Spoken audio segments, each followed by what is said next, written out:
All right. We're schwad in. Hello, welcome to Fail Portrayal.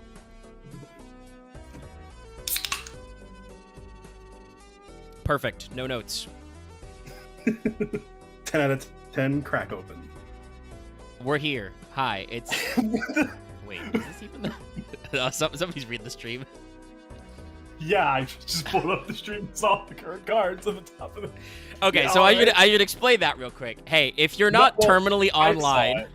If you're not terminally online like me, you may not know, but there is apparently a mod for Balatro, which is the game we're going to be talking about, called Jimbo Big Naturals, which doesn't change the Jokers into sexy anime ladies. It just adds big tits to them.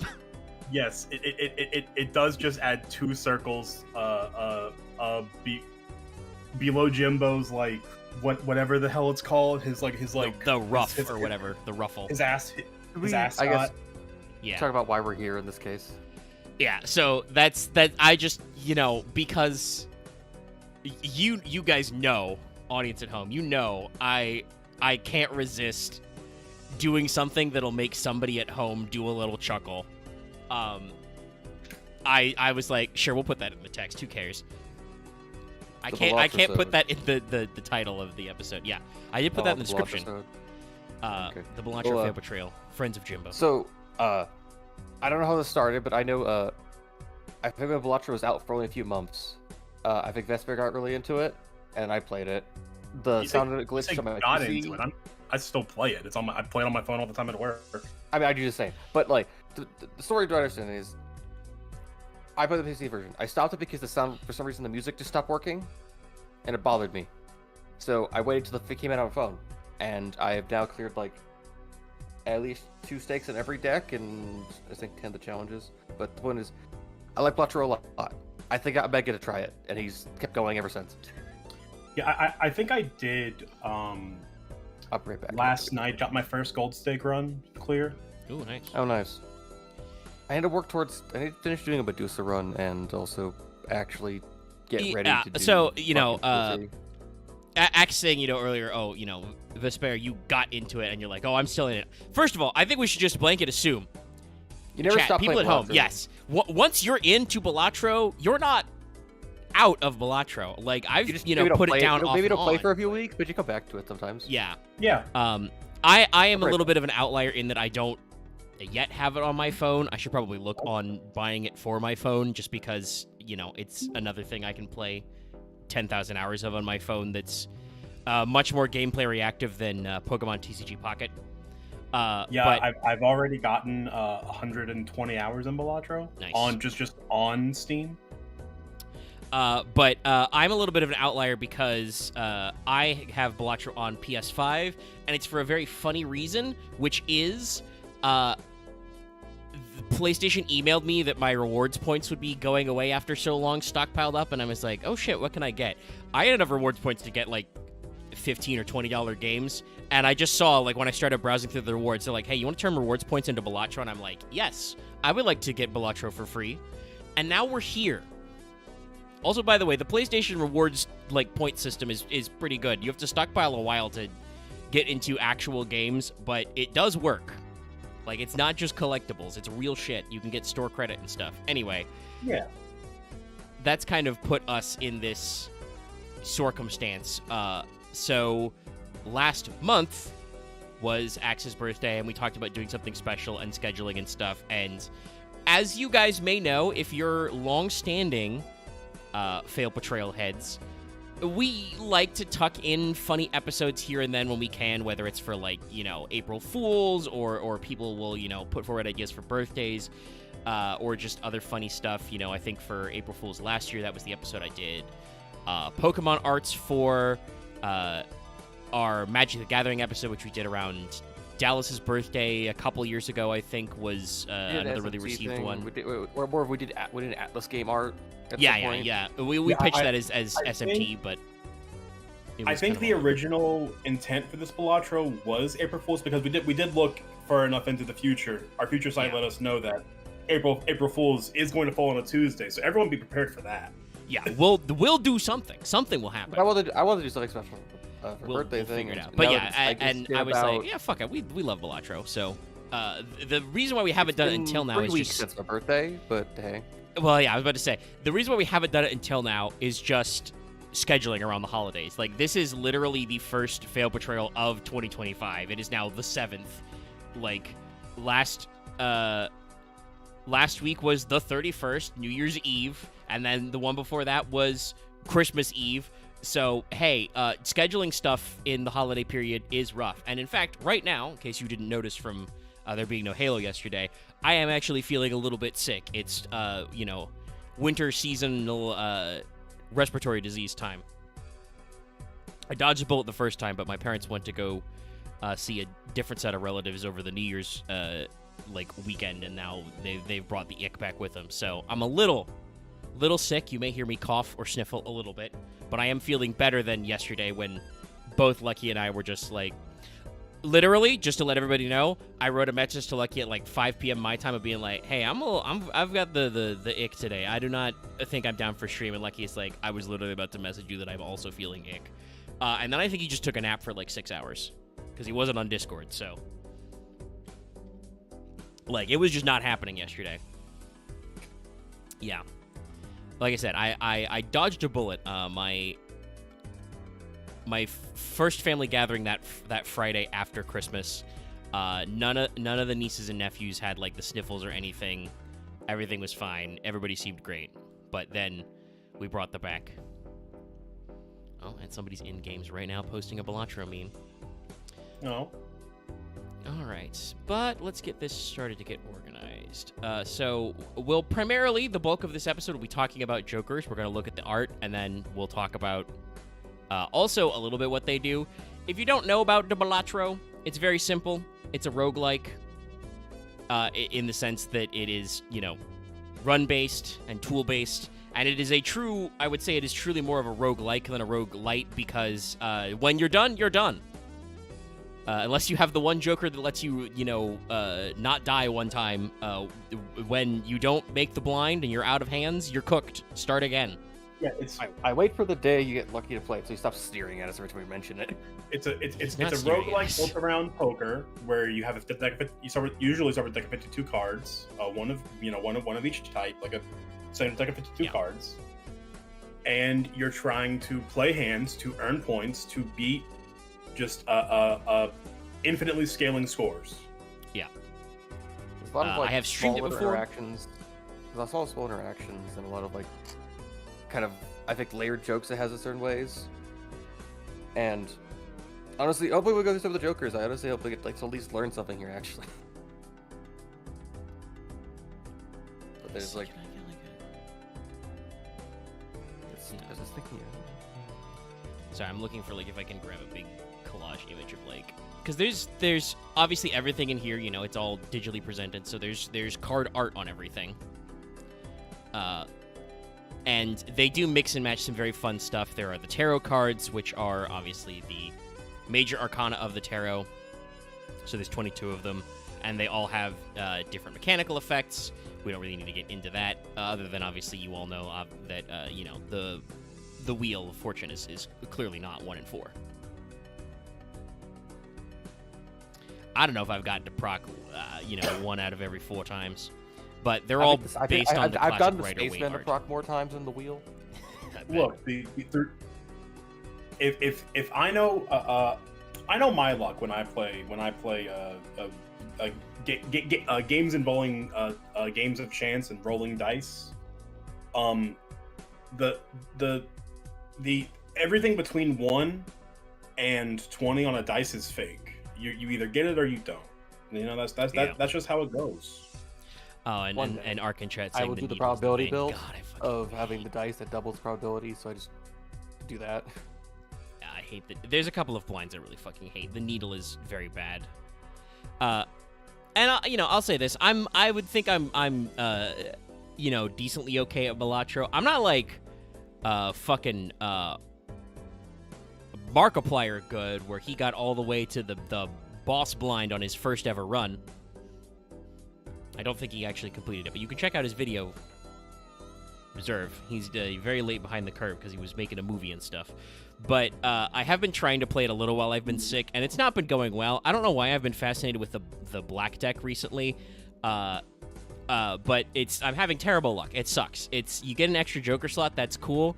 I haven't gotten past like ante 2 or 3 like all day today because I just can't get any goddamn good Jokers.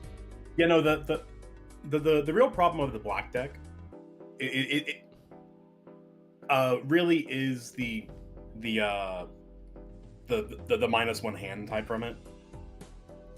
Yeah, it's just like I'm at a point where it's like, okay, all right, I see. I'd love this concept. 6 Jokers, that's cool. Maybe get some negatives, but I'm already up to like a couple of stakes in. I have cleared the game with it a couple of times, but it's like, all right, well, guess what? If I don't get any Jokers that do something, once we're in the blinds start increasing extra hard, you just can't get enough points if you're not getting Jokers. So it's like, what decks do you have unlocked? Almost all of them. The only ones I'm missing are like, I have Balatro open right now. I'm not playing because that would be hard, but let's see. Our latest is, the last is I have not cleared any black stakes, so I'm only missing 3 out of the normals. Because I know the one you're definitely missing is the erratic, which don't worry about that one. The erratic deck is that's just a random run. Yeah, it's not real. It's just a thing. The erratic deck randomizes all ranks and suits in your 52 card deck, so you can have true chaos mode. Yeah, I will say there is actually a seed. People know a seed for the erratic deck that just gives you 52 10 of spades. It's very fun. It's a very fun, goofy seeded run to do and just to vibe. If you just want to see the numbers get big. Yeah, you can do Balatro seeds, so that's a fun one. The best I've ever done is I've gone to like orange stake with the checkered deck, because the checkered deck going flush is, I think, just the most consistent way I've ever played Balatro. The checker deck is the one I'm the best at. Yeah, like I'm up to doing the black stake. That's the one I showed on stream. The checker deck is you start with 26 spades and 26 hearts. So it's like, first of all, it completely negates a couple of the early game boss blinds. You literally don't care if you get diamonds or clubs debuffed. Third ones hurt extra hard. But yeah, like the decks I'm best at are checkered. I really want to try more with the abandoned deck. Funnily enough, because I was talking about that Markiplier video, that kind of got me the abandoned deck, back totally in there. For the bus card.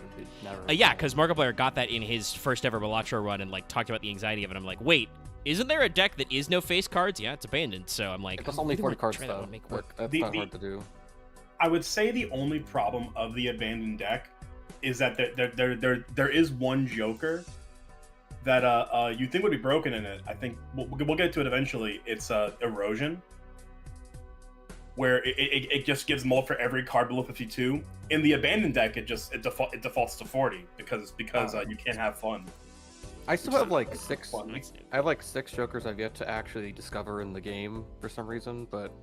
Some of them have some weird circumstance. By the way, we've had regular old Jimbo, by the way, pulled up on screen for a little bit. Oh yeah. I've yet to unlock the I've just yet to get one of the legendary Jokers. That's really it. But like I know what it does. I just have yet to get it. That's fair. Yeah. I still need to get the one that lets me get 400 money or more, because I've just never gotten that one. Play the Anaglyph. Play the Anaglyph deck. Stack up your double tags and find an investment tag. Oh, okay. So we just do doubling tags. Gotcha. Yeah. Okay. That's the way to do it. Okay, so you just. Okay, so I just build around. So yeah, and we'll try not to talk too much about Balatro deck strategy, just because we'll be here all day. Because the game is like. Balatro is a game that tickles the like collectible card game part of your brain, because you do get to add standard cards, you get to pick Jokers, you get to futz around with opening packs and stuff and random chance. If you have a brain for like, again, not literally gambling, but like that kind of like hand building at all as well, it does that of just like, doing math, counting cards, figuring out what your score is. God, I keep trying to get a good game to equate it to, if people remember when this was like the new hotness, early 2024, in the same way that the bullet heaven genre, like Vampire Survivors, tickle that dopamine center, like in like all the flashing colors. Balatro's that for roguelikes. Yeah, Gotcha. like it's very chill. I've got the 1 hour loop of the main theme on double loop, so it will keep going forever. Like it's got a very relaxing sound. The visuals are all like, you know, retro pixel art, as you can see from regular S Jimbo here. You can also like you can't even like turn off and on some like CRT and pixel art kind of like effects in the game to your liking if it does bother your eyes. But it's a very cool retro design. Yes. I really all very straightforward. And this is just like right here. There's not a lot to say about the default, just Joker. It's just the Joker. It has, you know, basically our mascot Jimbo on there. He's got, you know, his default look. Jimbo gives you the tutorial and is there to say sassy things to you when you lose the run. So this is just like the encapsulation of what all our future aesthetics will be based around. He is a perfectly normal Joker. Yes, there will about 80% of the Jokers we look at will just be Jimbo, slightly different. Yeah, he's the baseline, truly. Jimbo's you know, Mega Man weapon power color swaps. But yeah, so this is our basic effect. Again, if the off chance you don't know how Balatro works, like we said, you play poker hands. Every poker hand is assigned a score in chips, which are your points, and then a multiplier, which multiplies your points. Jokers are kind of split, I would say, not quite evenly, but like decently evenly between adding chips to things, adding multiplier to things, and then doing some third thing. And this third thing we could probably split further between being some way to generate money and then just changing the fucking rules. I would argue there's 4 to 5 things where there's chips, adding molt, and multiplying molt. That's true. Money yes. and shenanigans. Your multiplier affecting Jokers come in 2 types, which is add molt or, as Vesper said, multiplying molt. Yeah, so times molt. I guess is the better way to phrase it. Yeah. So there's like I'm looking on the wiki. They've got like, you know, plus M plus C for chips, and then XM, you know, times, and then they've got little icons for just effects. So yeah. There's a lot of those different things, and like I said before, Vesper said before that the stakes go up indefinitely because it can be an endless run game. But also, like I've mentioned before, that, you know, you get further into the higher level stakes of completing runs, the number of chips you get just keep getting bigger and bigger. So you can't just, like, I think you can, like, half the hands at all with no mods in the first little blind, this first small blind, you can clear it easy. You can make 300 points with a shitload of poker hands. The first small blind, you just need a flush to hit 75 chips.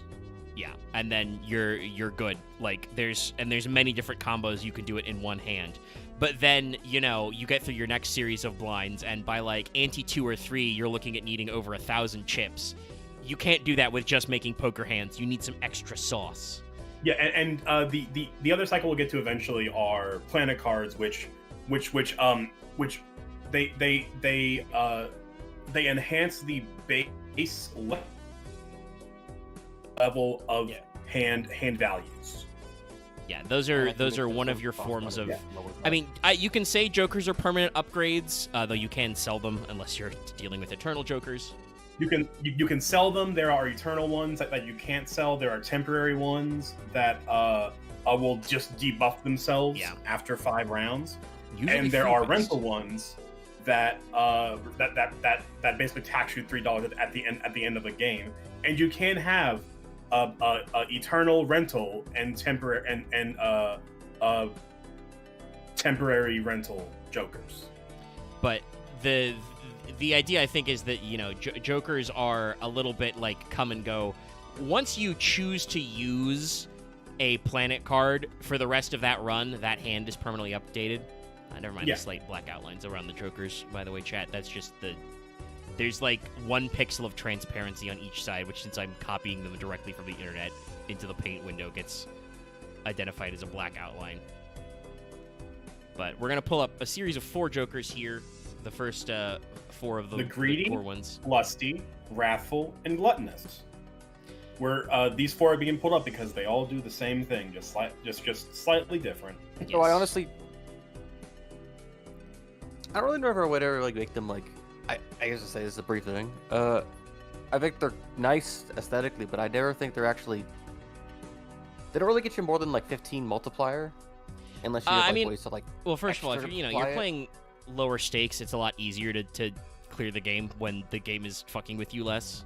He's centered. The other thing too is that one of the many shenanigans kind of jokers are re-trigger jokers, which can cause even these basic kind of jokers you do need to scale decently. And there's even another. So we haven't talked at all. You can really fuck up your poker cards in this. There's a couple of different modifiers. Those are all like filters they put over the default card art, so that's kind of hard to show. But you can get like lucky cards, which have a chance to do something. You have cards, multi-cards, which just give you more mult. Bonus cards, which give you more chips, etc. One of the things you can do to your cards is there's 4 colors of seals you can apply, which all do different things. The red seal also automatically re-triggers a card as well. So there are a variety of mechanics. Like I said, this is why I think Balatro is so popular, is you think it's easy. You open it up, you start making poker hands, and then once you've played for a couple hours, you're like, oh, wait, shit, there's so many different little knobs and dials I can turn while playing, or the game turns for me. The additions are probably the easiest ones to show off. Like the seals enhancements and the seals and enhancements kind of just it's hard to parse. A seal is just a different color like stamp on a card. Yeah. We can't really review that.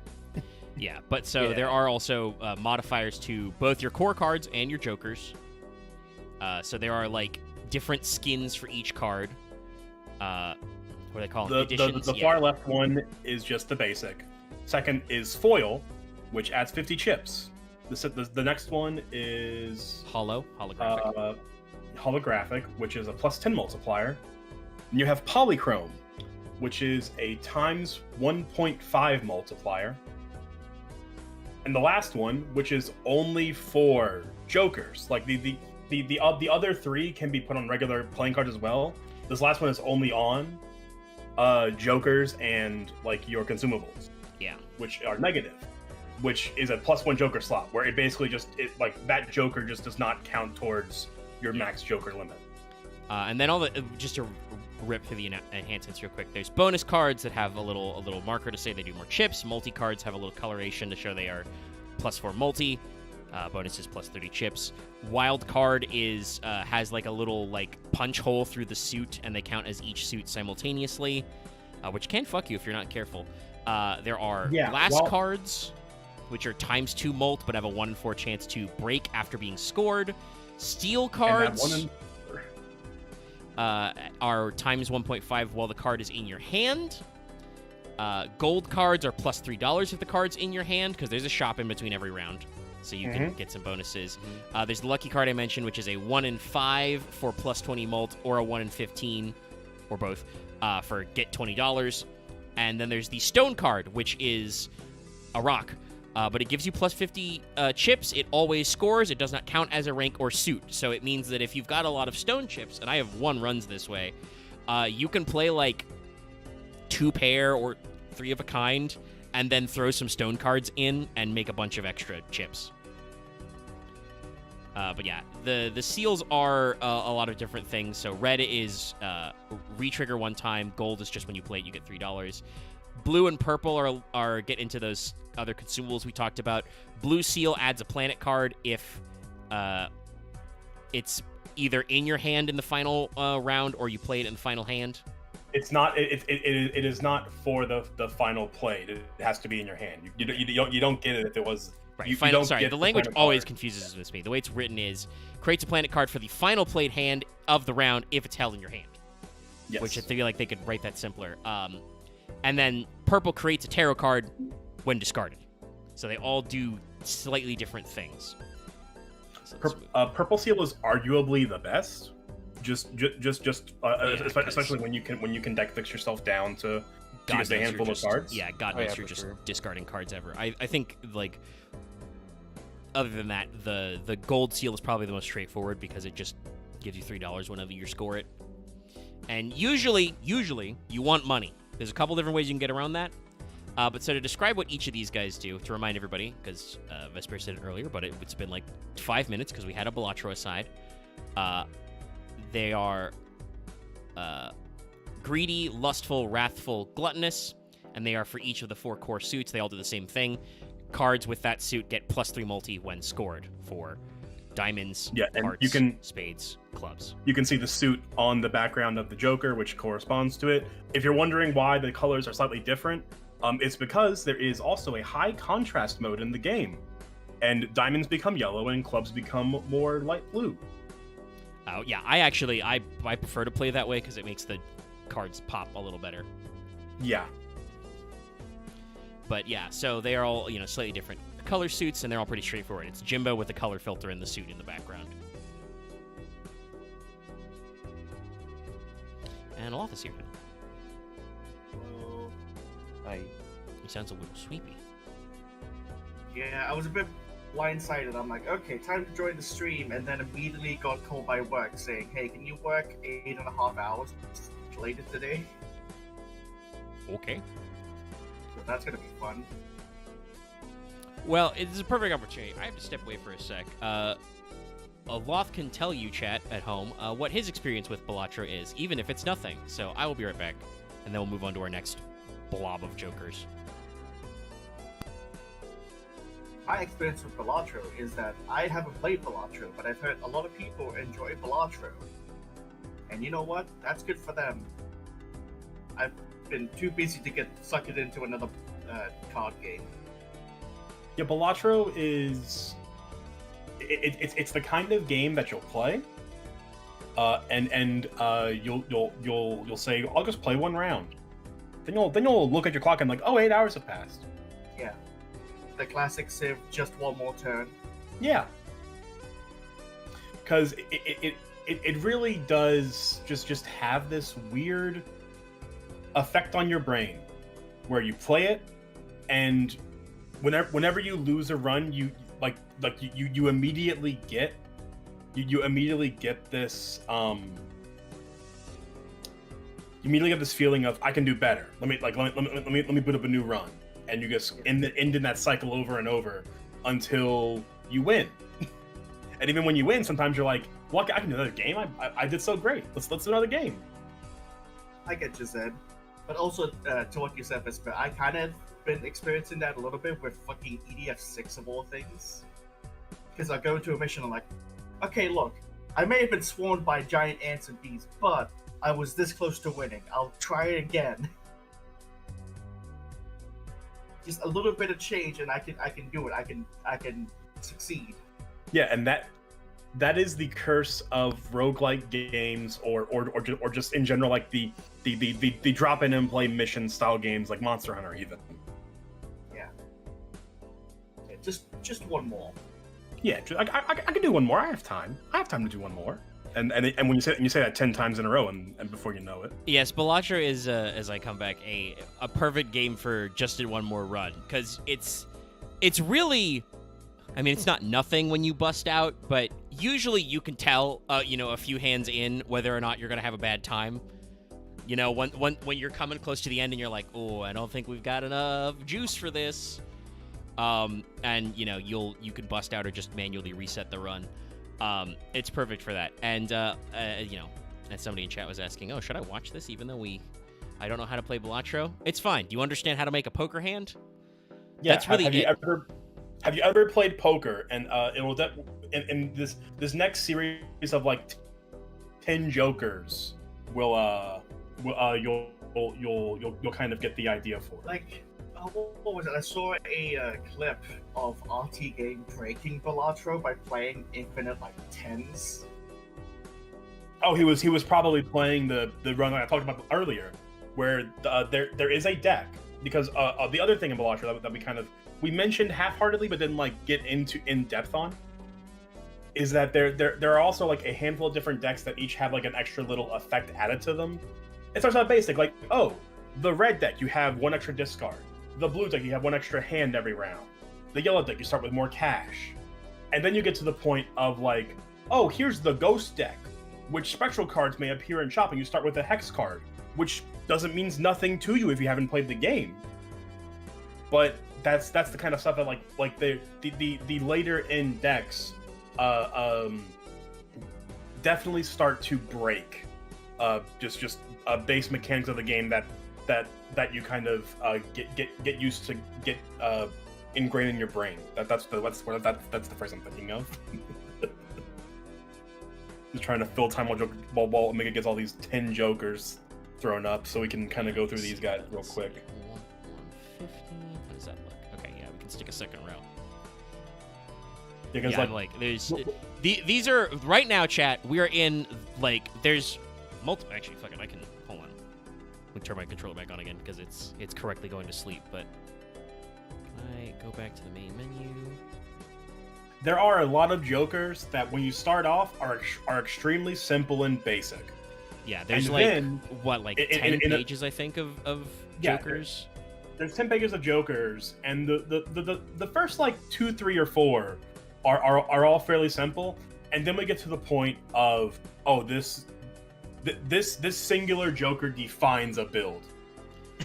Yeah, right now we're all just in literally we're gonna wrap up the first page of jokers in the game. There's 150 of these, so this is just the most basic bitch ones.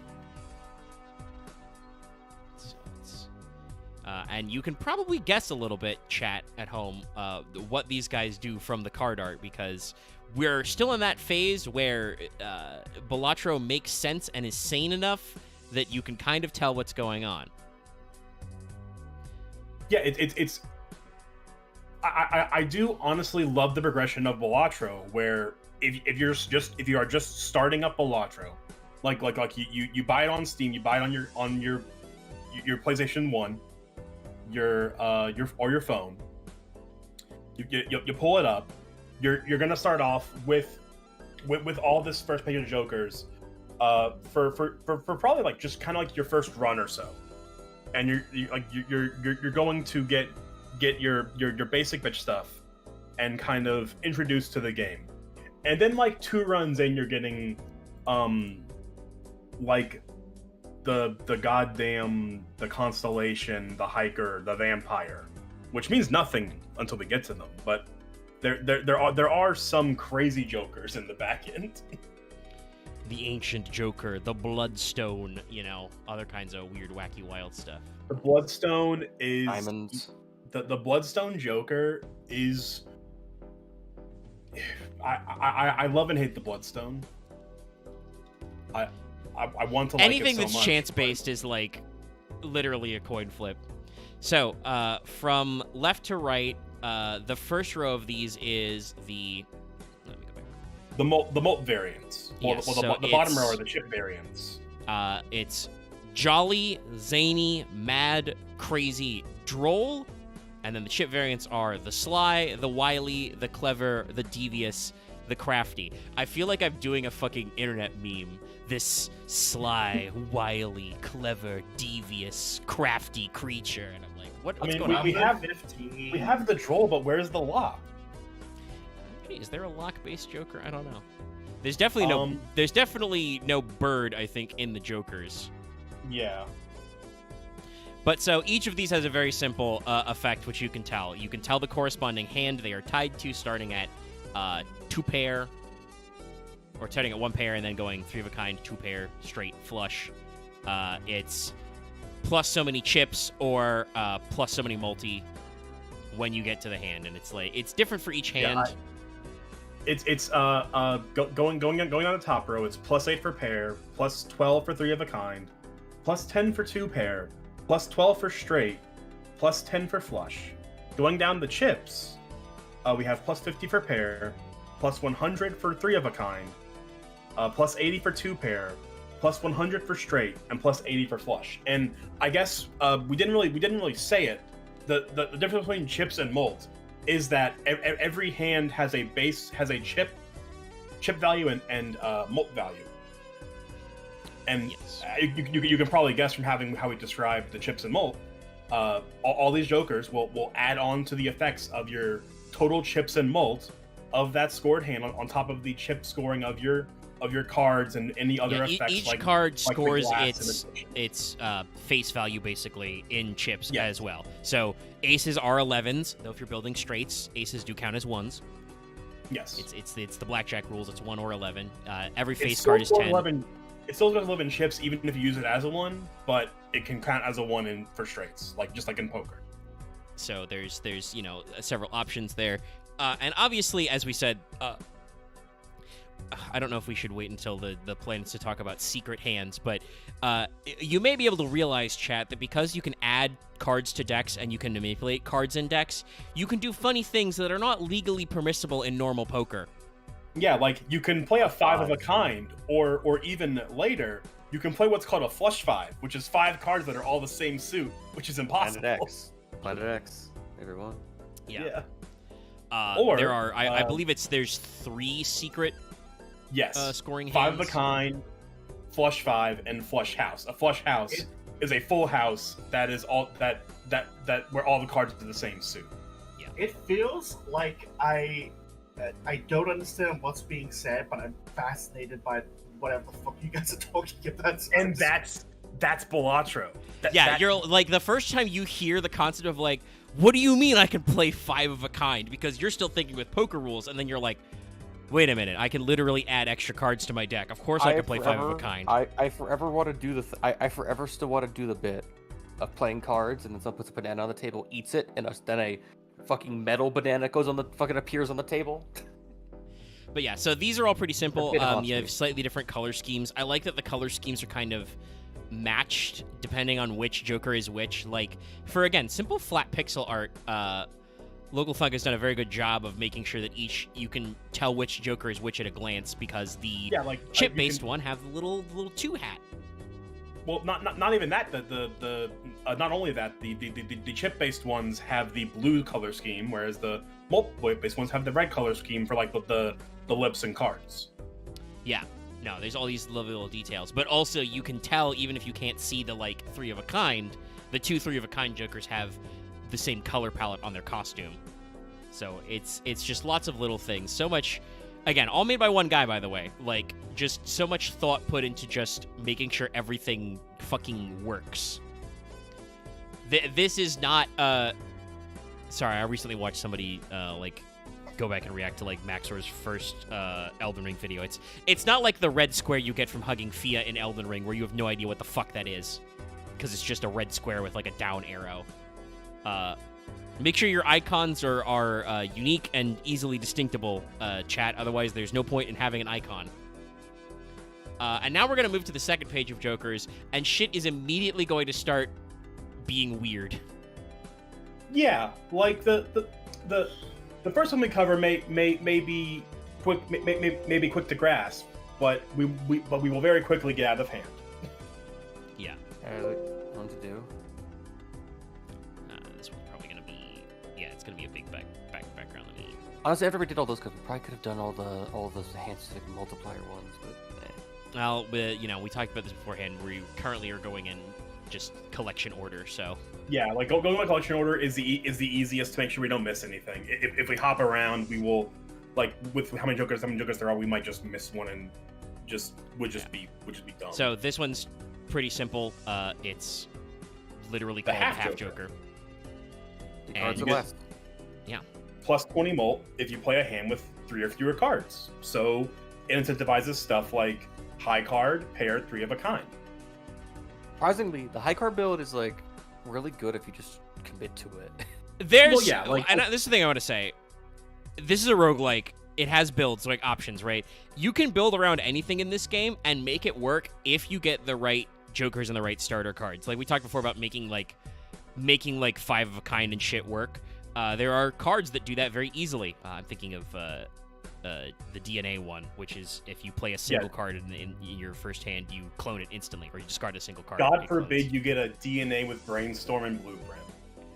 Yeah, you can do some very, very funny stuff. So, like, you'll see, chat, you'll start drawing little connections. Your neurons will start firing and be like, okay, so you can get a Joker that improves, 3 of a kind or whatever. You get the half Joker.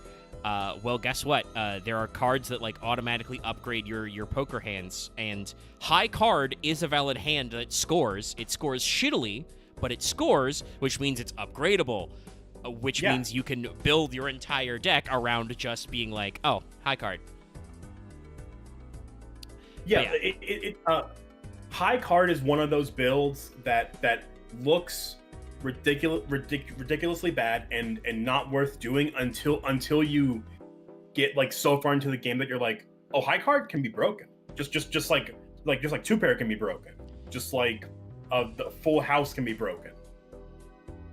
There's you can make any hand in any combo of Jokers potentially work. You just need the sauce and a bit of luck.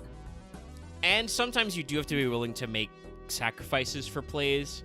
Like, talk about the one we'll talk about later, but there's the bus stop one that I mentioned before with, like, Markiplier. Like, that goes up in multiplier when you don't play face cards. If you're playing a deck that's not the abandoned deck, where you have face cards, you just need to be like, so I'm just discarding all my face cards or trying to destroy them with other methods. Well, the other thing is, too, it's scoring face cards. So if you play, like, a 3 of a kind of 7s, and you just have, like, a king and queen, you can play those, and it won't count. Because they're not scoring. But still, like, it's one of those things of, like, you gotta figure out how to play around your restrictions. But yeah, the half Joker aesthetically is very simple. We've ripped poor Jimbo in half. What does it mean? Poor lad. So there's not a lot to talk about aesthetically, and we do have 150 of these, so we'll keep going. Our next one is the Joker Stencil, which is Jimbo's very fun. Straight up missing. He's gone. Where did he go?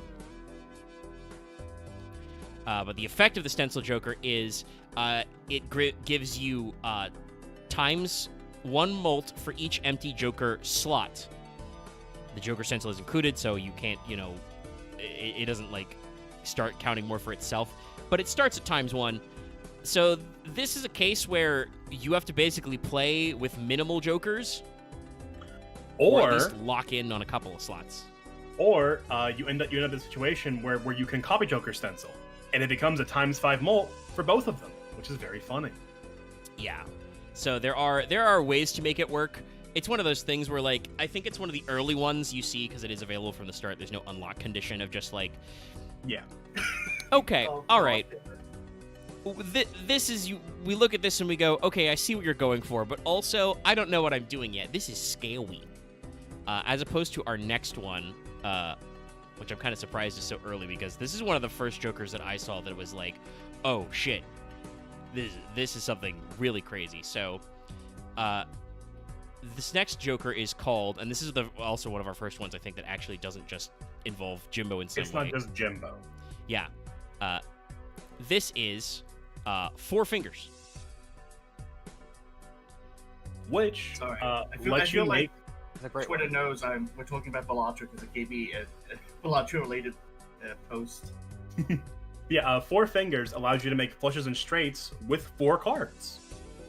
Yes, which can be very strong. Which fundamentally changes the game of straights and flushes. Yeah. And straight flushes, even. Because obviously, that means you want to play all 5 because that scores better, but sometimes you're like, shit, I've only got 5 of the color. I really need to score a flush right now. Well, 4 Fingers does that. And as Vesper mentioned, straight flushes, really cool. Really great hand to play. Crazy good score. There will be one other Joker we will get to eventually that combos incredibly funny with 4 Fingers. Yeah. I think you probably know what I'm talking about. Yeah, if I'm thinking correctly, I think I know which one you're talking about. But that one is later down the line. So this next one is Mime.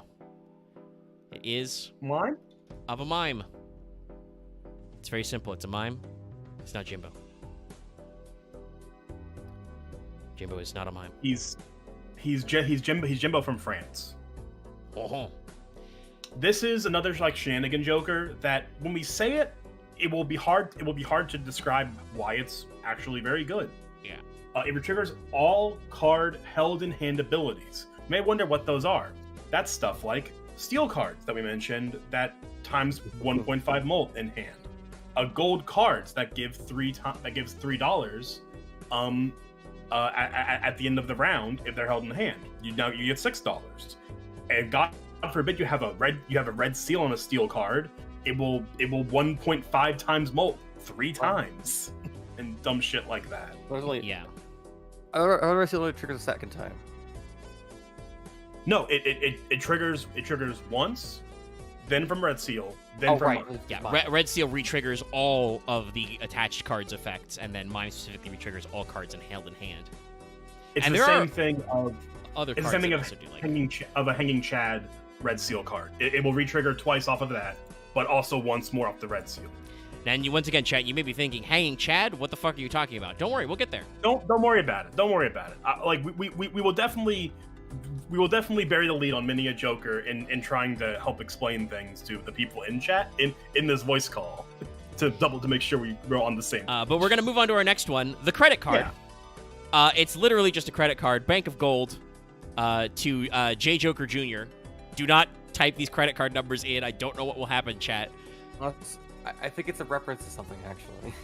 Probably numerically. I mean, it ends in 1, 2, 3, 4. Because I know that some of the references I know some of them are really reference to like Psycho and so on. But this is a very simple card. We've talked before. You have money. You start with a few bucks. You earn a few bucks, every time you play. You can get more via interest or having hands left over. Plenty of Jokers we see later will give you money in different ways. But normally, when you go to zero or even negatives if you're being penalized by certain effects, that's it. Not if you have the credit card. The credit card lets you go $20 in debt. The problem of being in debt is that for every $5 you have, up to 25, not counting other effects, I'm not getting into that bag of worms. We don't. Every $5 you have up to $25, you get an extra $1 of interest as a reward for having money. If you're negatives, you don't get negative interest, thankfully, but you don't get any interest.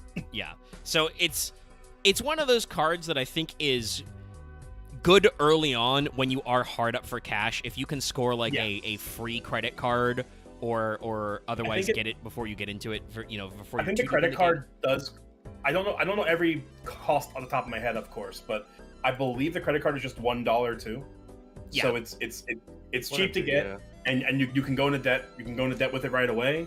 It sells for $1 back, so it's one of the few Jokers that you don't actually lose any money buying and selling it. You go neutral on it, but you will still go in. You will still be in debt when you sell it. It's a good way when you're because like I said, sometimes depending on your run, you'll be hard up for cash when you start. The game has a few tricks to make getting cash tougher, whether it's the effects of your deck or just. The first effect you get when you complete one run in Balatro is small blinds no longer give you prize money. It's just for Joker's interest and hands left over. There's no inherent money value in them. So that means that instantly the game starts eating into your economy. And so the credit card is just a great way to start of just okay, well, I have it's $20 to spend. It's 8675309 42069 then 1234. That's the numbers on the card. Okay. Oh yeah, I didn't get that because there's a space in the 4, but yeah, okay. 8675309. 309. The classic, and then it is indeed 42069 1234, which means of course the last numbers that everybody's going to ask for are the 1, 2, 3, 4. So obviously the J in Joker Jr. is Jenny. Yeah, Jenny Joker Jr. All right. Let's show a Joker that I love, but I don't think I've ever actually finished the challenge. There's a special challenge for this one and haven't cleared a run with it, but it's so fucking fun. This is the ceremonial dagger. So the way this works is this is a Joker, goes in your hand. Jokers have a little bit of positional stuff. You can move them around in your slots, as we mentioned before. You can hold up to 5 by default. When the blind is selected, so when you start your poker set, the ceremonial dagger destroys the Joker to its right and permanently adds double its sell value to its mult. Now, very important thing to note about ceremonial dagger: if there's the eternal Joker next to it, it will just not proc. Yeah, if it cannot destroy that Joker, it won't do it. Yes, and it will not skip over the eternal Joker, and for the next one, it will just not activate. So if you get to the point of eternal Jokers, just put it next to an Eternal Joker, and let it be. Let it sit there until you want to kill your egg. When you realize you have moves, whether it's like, because there's a lot of opportunities to pick up free jokers. Once again, we probably won't be talking about tags, but basically you can choose to skip blinds and get little prizes, but it means you won't, get anything you get from actually playing the round of poker. You won't go to the shop after. Yeah, you won't get the money or shop, but you depending on the deck you're playing and depending on the tag you skip, you can get much more valuable things, like a much more valuable investment than getting like $5 in a shop. Yeah, so there's, it can work, but that means that there's a decent amount of ways you can just get free jokers. So if you've got the rest of your hand locked up and if you've got the slots for it, God help you if you get like, ceremonial dagger, negative, so you've just got all the slots to play with. You can just keep killing jokers to keep going. Yeah, and editions on jokers add on to the prices. I don't. Yeah, I don't know the exact formula off the top of my head, but like as you would expect, a foil joker or a polychrome joker is worth more than the normal version of that joker. Yeah. So you can again get free bonuses to be like, oh, next store will have a free polychrome joker in it, and be like, okay, well that joker doesn't help my hand, but stab. Aside from that, it's a funny looking dagger. Actually, I think both of these next ones are thematically linked, so I think I can pull up two here. Yeah, these next two are like they're related. We can bang them out next to each other. They're kind of a thing that Balatro will also do is they'll do cards in a set, obviously for different hands or suits or whatever, but also we like to do effects that are kind of like inverse of each other. So you've got the banner and The Mystic Summit. Yeah, Mystic Summit. Again, art's pretty straightforward. I mean, they're definitely unique. One of them is literally a pennant banner. The other is some sort of magic floating rock mountain. But what these do are kind of inverse of each other. So the banner gives you 30 chips for each remaining discard you have. Discarding is, a stat you have. You have so many discards per hand per round, which you can modify through a couple means. But the Mystic Summit gives you plus 15 molts when you have 0 discards remaining. So both pretty straightforward of just like, you can either choose to play conservatively with your discards or play aggressively with your discards and get rewarded either way. And it's really about like how you want to play. Yeah, it's one of those situations that I really like about Balatro. Like Omega said, where like you kind of have these pairs of jokers or series of jokers with sometimes not compounding. You have inverse effects and kind of like effects that really play nice with each other. Yeah. And our next one is, like I said, we're just getting into the weird weeds. The next one is the Marble Joker, which, in the card art is just, we're back to Jimbo. It's Jimbo, but he's marble. Boss of Jimbo, if you will.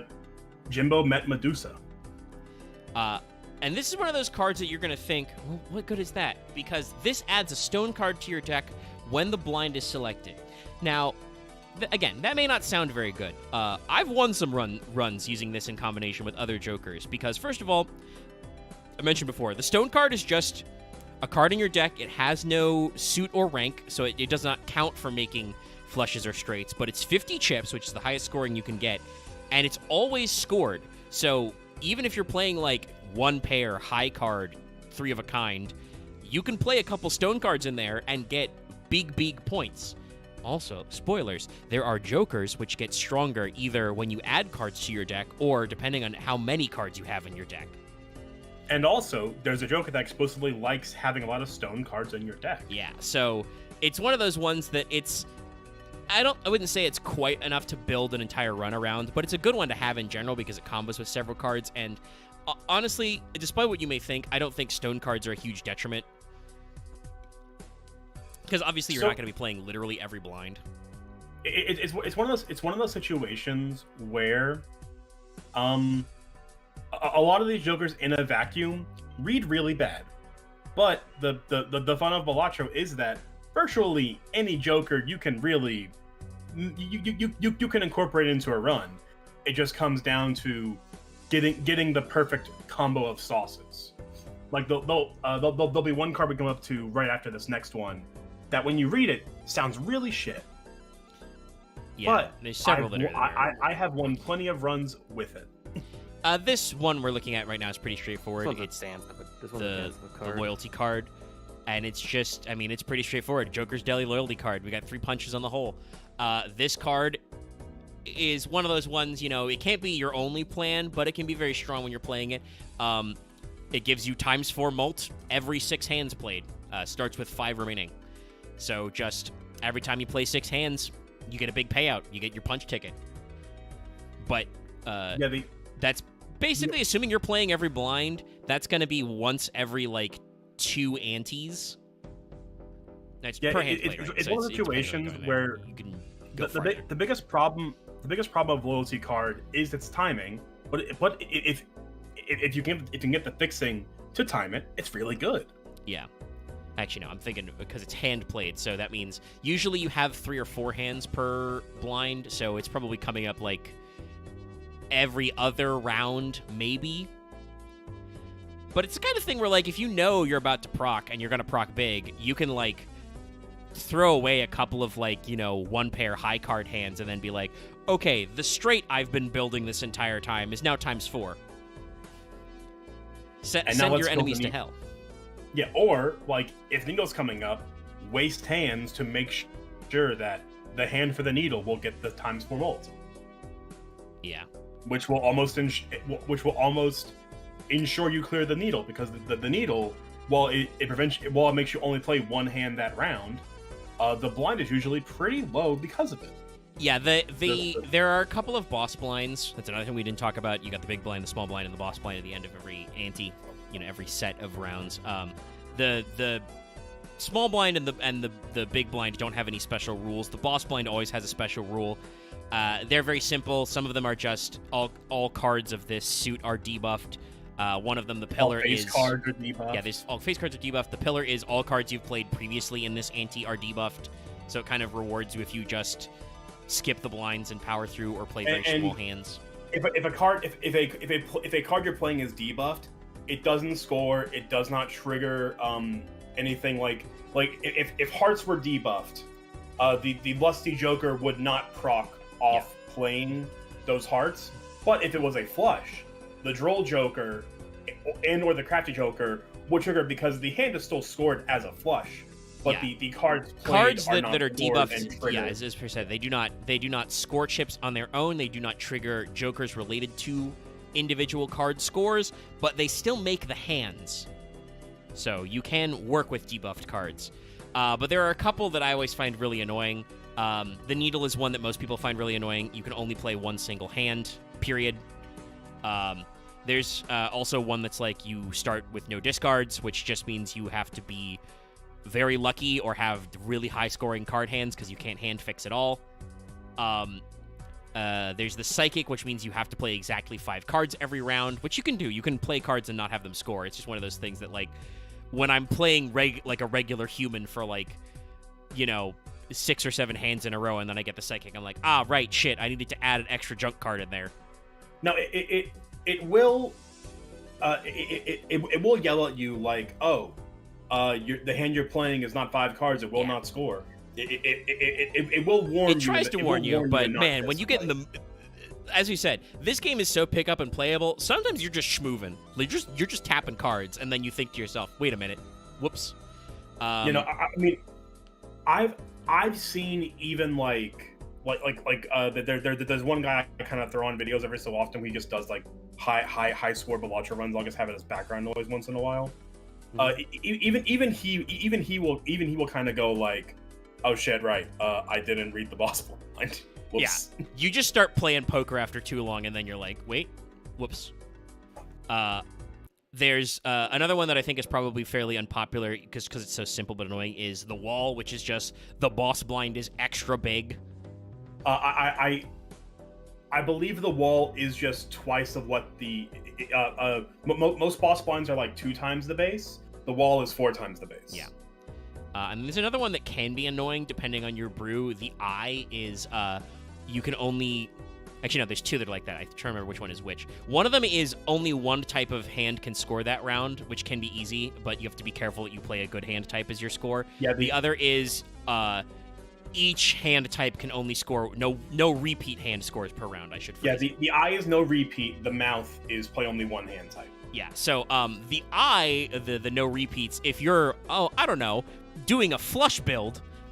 That could really suck. You gotta hope that you've got one flush that's gonna do it, because otherwise you're probably not gonna be scoring as high. Yeah, God forbid you get the eye playing the checker deck. Yeah, it's not a great one. And we've pulled up now another one of our funny little guys. This is the 8-ball Joker. It's an 8-ball. This is the Joker I was talking about. Yeah. He will read like shit, but trust me, he's goated. Yes, because this is a 1 in 4 chance each 8 played will create a tarot card. And you may be thinking to yourself, oh, what does that do? Well, I've talked before. The tarot cards, there's 21 of them. We don't really need to pull up the art because they're just pixel renditions of the classic Rider-Waite tarot deck. But they're a form of consumable that all do funny little things. Basically, every card enhancement we've talked about, there's a tarot card that does it. You can make your tarot cards bonus, wild, steel, glass, gold, etc.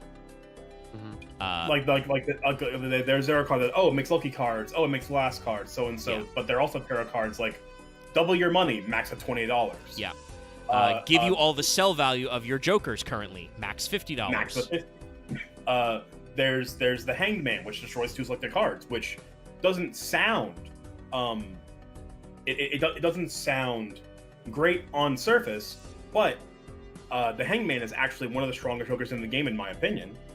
Because it allows you to kill all the cards you're never playing, so you won't draw them. Yeah, so you can start smoothing your brain out for your build. You can increase rank of cards, which can help you, like I said, fix those levels. Death clones a card. It converts the left card into the right card. There's also each one of there's one major arcana, I should say, for each suit of just converts 3 cards into hearts, clubs, diamonds, or spades. You can create random jokers. There's one tarot card that creates 2 more random tarot cards, so it can just be tarot cards all the way down. There's one that makes 2 random planet cards, the cards that enhance the base value of your chat. If you're not picking up on this, let me put it plain for you.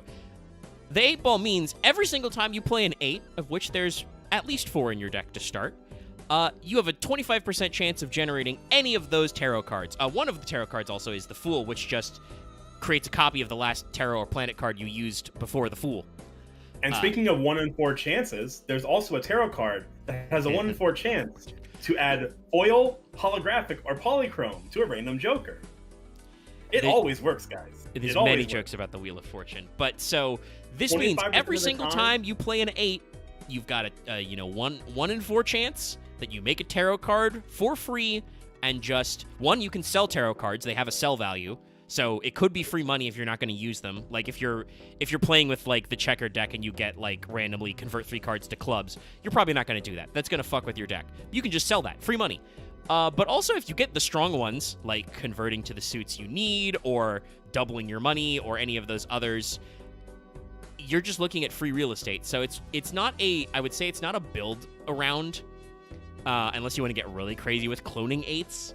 Like, you could make a deck of oops, all 8s, but you're probably playing other jokers in that case. Nope. Omega? I've done that. It's very good. Oh, I'm sure it's very funny. Just make just make flush 5 8s, and you'll always win. I mean, that's the thing I was going to say is, if you're to the point where your entire deck is 1 card of one specific, rank, suit, whatever, you're already doing fine. It doesn't have to be 8s, but the tarot card 8s probably does help with that a lot, because it gives you might get conversion, you might get rank fixing.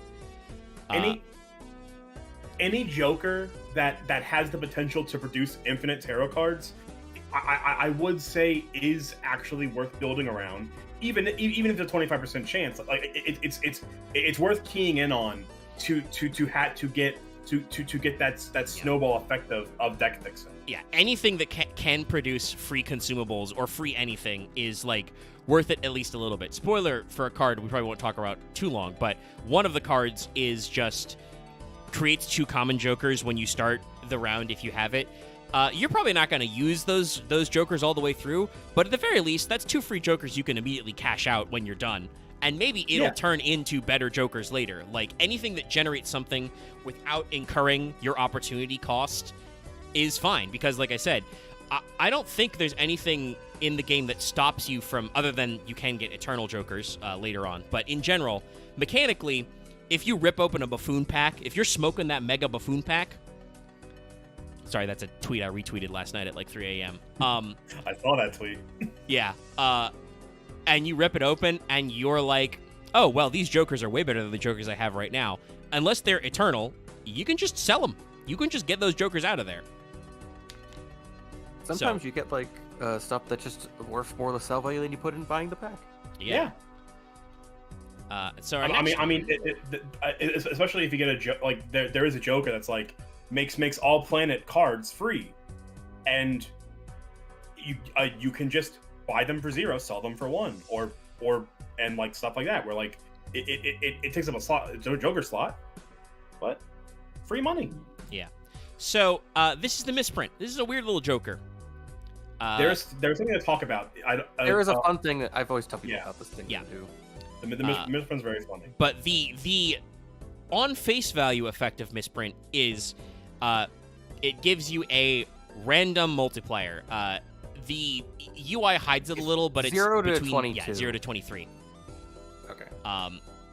And it is supposed to apply this when it's randomly chosen each hand it's played. So it could be nothing, or it could be really strong. The hidden mechanic of the misprint is that we can't really show it off on stream. No, because it's like while you're mousing over it, the molt value it kind of like changes and switches, and the thing that says plus molt like glitches out, and it'll just kind of like say random things, but it will also say something like 11D, like right now is what I'm looking at. That means I'm going to, like, on the top of my deck is a Jack of Diamonds. Yeah. So it also can give you very funny future vision. It gives you very limited like future sight on what's on top of your deck, which is information that may or may not help you figure out what you want to discard or hand fix around. Yeah, it's just one of those things that, like, again, you know, most of you guys are familiar with our normal card-based streams. Just a little bit of deck knowledge can be important, and this deck lets you this game literally lets you count cards, because at any time you can pull up and see hypothetically what cards you have left in your deck. You know, you don't know the order by default, but you can always go, okay, I've already burned through X number of cards. Here's what I've got left in the deck. So here's what we can do. So there's information at all is real good. The only times you won't know are when boss blind effects make your cards face down. You will not know what card you've discarded face down on. It's just like banishing face down. Yeah. Yeah, something like that. All right, so, and misprint obviously art-wise is just Jimbo but smeared. He's been misprinted. Yeah, he got cut off a little too late. Our next card is Dusk. A very nice looking art. It is. I forgot what you did to unlock this card. It's unlocked for free. It's available at the start. Oh, okay. But, Dusk retriggers all played cards in the final hand of the round, which retrigger is something we mentioned beforehand with stuff like the lusty, greedy, like the jokers that give plus on cards played, or like we just mentioned, the 8-ball. So, also really if, for good. example, you play the flush 5 at the end as your final hand of the round, you will trigger 10 8s. So you will have a 25% chance 10 times. So surely at least one will hit, right? Should be. Hopefully. So yeah, it's a pretty straightforward strat. Yeah.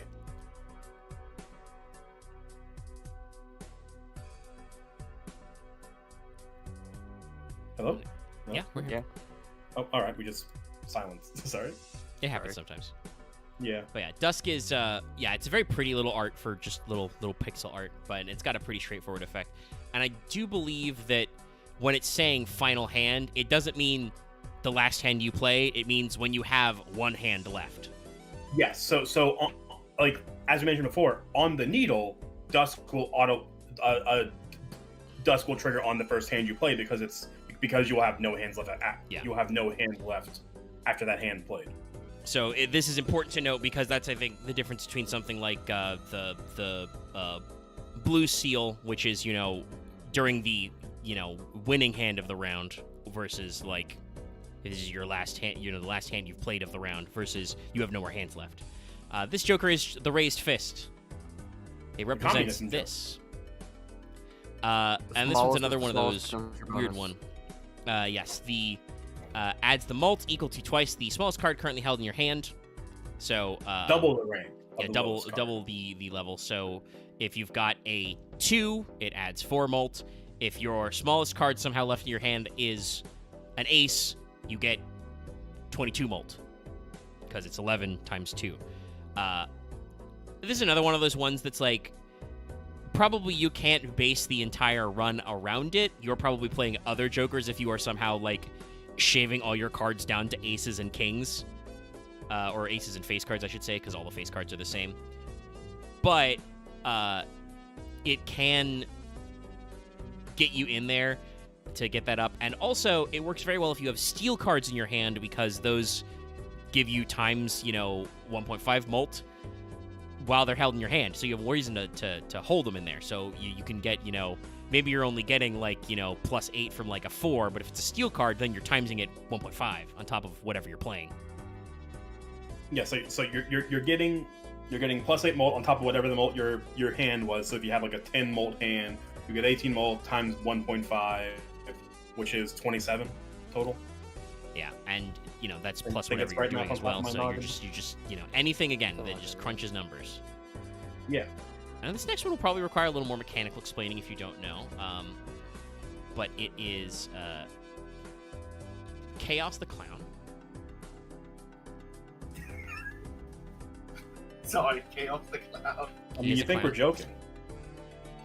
Do I look like a joke to you? Somebody should say yes, because he's literally printed on a Joker. But yeah. I mean, yes. I would like to reroll again, please. So, we've mentioned before, between rounds, if you've completed a hand of, you completed the blind, you can shop. Your shop has a feature like lots of roguelike shops do, where you get to pay money to reroll and just reset the individual cards, which is normally Jokers, but depending on other stuff you've got going on, can also include tarot cards, planet cards, and even playing cards if you got the right vouchers. And it starts at $5, and every reroll, the price increases by 1. There are effects there are effects beside this card that can reduce the starting cost of rerolls, but it starts at 5. So like if you reroll once, next time will be 6, 7, 8, blah blah blah. But Chaos gives you 1 free reroll per shop. Your first reroll, it's free. That's it. That's just all he does. Yep. Doesn't seem like a lot, but depending on what you're doing, can be really handy. But also, you can just grab him, reroll for free, and sell him for something else you just found. Yeah, sell him for like $2. So it can. I think he costs 3, so it's like you lose $1 for a free reroll. So it's all real simple. Here's another very funny one. This is one of the ones that I really like, especially the Fibonacci. Fibonacci. It's a Fibonacci sequence curve. It's pretty straightforward in terms of art. And if you know anything about math trivia, basically, you can probably guess what it does. But the Fibonacci gives you +8 mult whenever a ace. Remember, aces count as ones. 2, 3, 5, or 8 are scored. So, just in general, it gives a lot of your lower scoring cards a lot more of a ceiling, but also it works with cards that technically score pretty high. The ace scores as an 11, so pretty good in there. And it just, again, gives you pretty simple, straightforward multi to play around with. This is also used to defeat D4C. The gold ratio, yes. Yeah. Yes. Yeah. Sorry, I had to get it in there. I mean, hey, Tron. All right. The next Joker, I think, is probably one of my favorite Jokers, if I'm being honest. He's very funny. The Steel Joker. The Steel Joker is incredibly self-explanatory. He starts at ×1 molt, and he gives 0.2 molt on top of that for each steel card in your full deck. Not that, like, this is not like steel cards in your hand. Yeah. So if I had 12 steel cards in my deck, he would add 3 times. He would be a 4 times molt Joker, and that can scale very quickly, very fast. I think this is our first. Yeah, this is the first case where we've run into a times molt. Well, there is the Joker Stencil, but this is the first time we've run into a card that improves itself over time, basically. All the rest of these are just kind of like multipliers that do that stuff, and we've got some more that you'll see that. The Steel Joker is the first example of, basically, so long as you keep adding steel cards to your deck, the Steel Joker keeps getting better. It is funny that this is available from the start, but will only show up in the shop once you have a steel card in your deck. So you have to get a steel card before it'll start showing up. But it's still a very, very straightforward effect where just, if you can keep getting steel cards, this guy just keeps getting bigger, and there's not really a downside to it. So yeah, art-wise, it basically puts the steel card filter over Jimbo. It's Jimbo and Carbonite. Yeah. So yeah, this and getting one of those scaling Jokers and Jokers, they're Jokers that scale for both chips and for molt. This is very important when you get to the higher level play of the game because, as I said, the amount of chips you need to get always is bigger. So you need a way to keep getting more score, and obviously you can get that way by just like picking up planet cards and making your normal hand score bigger and getting, the right kind of Jokers. But it gets a lot easier if you could get a Joker that gives you a really big, molt or chip add that just keeps getting bigger. I mean, hey, technically this also, if you can get enough special cards in your deck, you can also just do this with the driver's license for the extra scaling as well. Well, the end goal to every build is getting a scaling Joker like Steel Joker. We will see several more as we go along. Yeah. But Steel Joker, I would say, is the most reliable of the handful of scaling molt Joker. Yeah. Scaling times molt Jokers. But it also synergizes with gained... other examples that are like that, so you can get a lot out there. Good. I finally unlocked in the same round. I finally got the thing of discarding five jacks and then playing 7 clubs the same round. Yeah, we haven't. I don't think we're in deep enough to have any that have unlocked. I know, but I just got those. I don't remember the unlock for that one though. One is the one that's like the sign that where you get +5, 0.5 more multiple for every jack you discard that round, and the suit what, and then the 7 of clubs is let's see here. ×2 multiplier. A played hand has a scoring club card and a scoring card of any other suit. Oh, okay. I have gotten that. I didn't realize that was unlocked for that. Interesting. Yeah. So the Joker like got pulled up 2 of the 6 is the scary face. The scary face. A cornerstone of going, I guess, just the face build. Yeah. Yeah. So this gives every face card, which is normally Jacks, Kings, Queens. Hey, we spoilers, say normally because there's a Joker later that makes every card count as a face card, which can be both a boon and a curse. Because we mentioned before, there's a boss blind that says all face cards are debuffed. I think if you get that, you have to just sell that Joker and cry. Yeah, it's the plant, I believe, is what it is. Oh yeah. You literally cannot play the game. I got my whole life ahead of me. No, you don't. The plant is coming. But Scary Face just gives you +30 chips when each face card is scored, and they're already +10. So this means that you're getting quite a decent amount on score. Weird question, but no, I guess 12 rounds are last. It's just skip fucking everything. If you get the Joker, get the scales of skipping.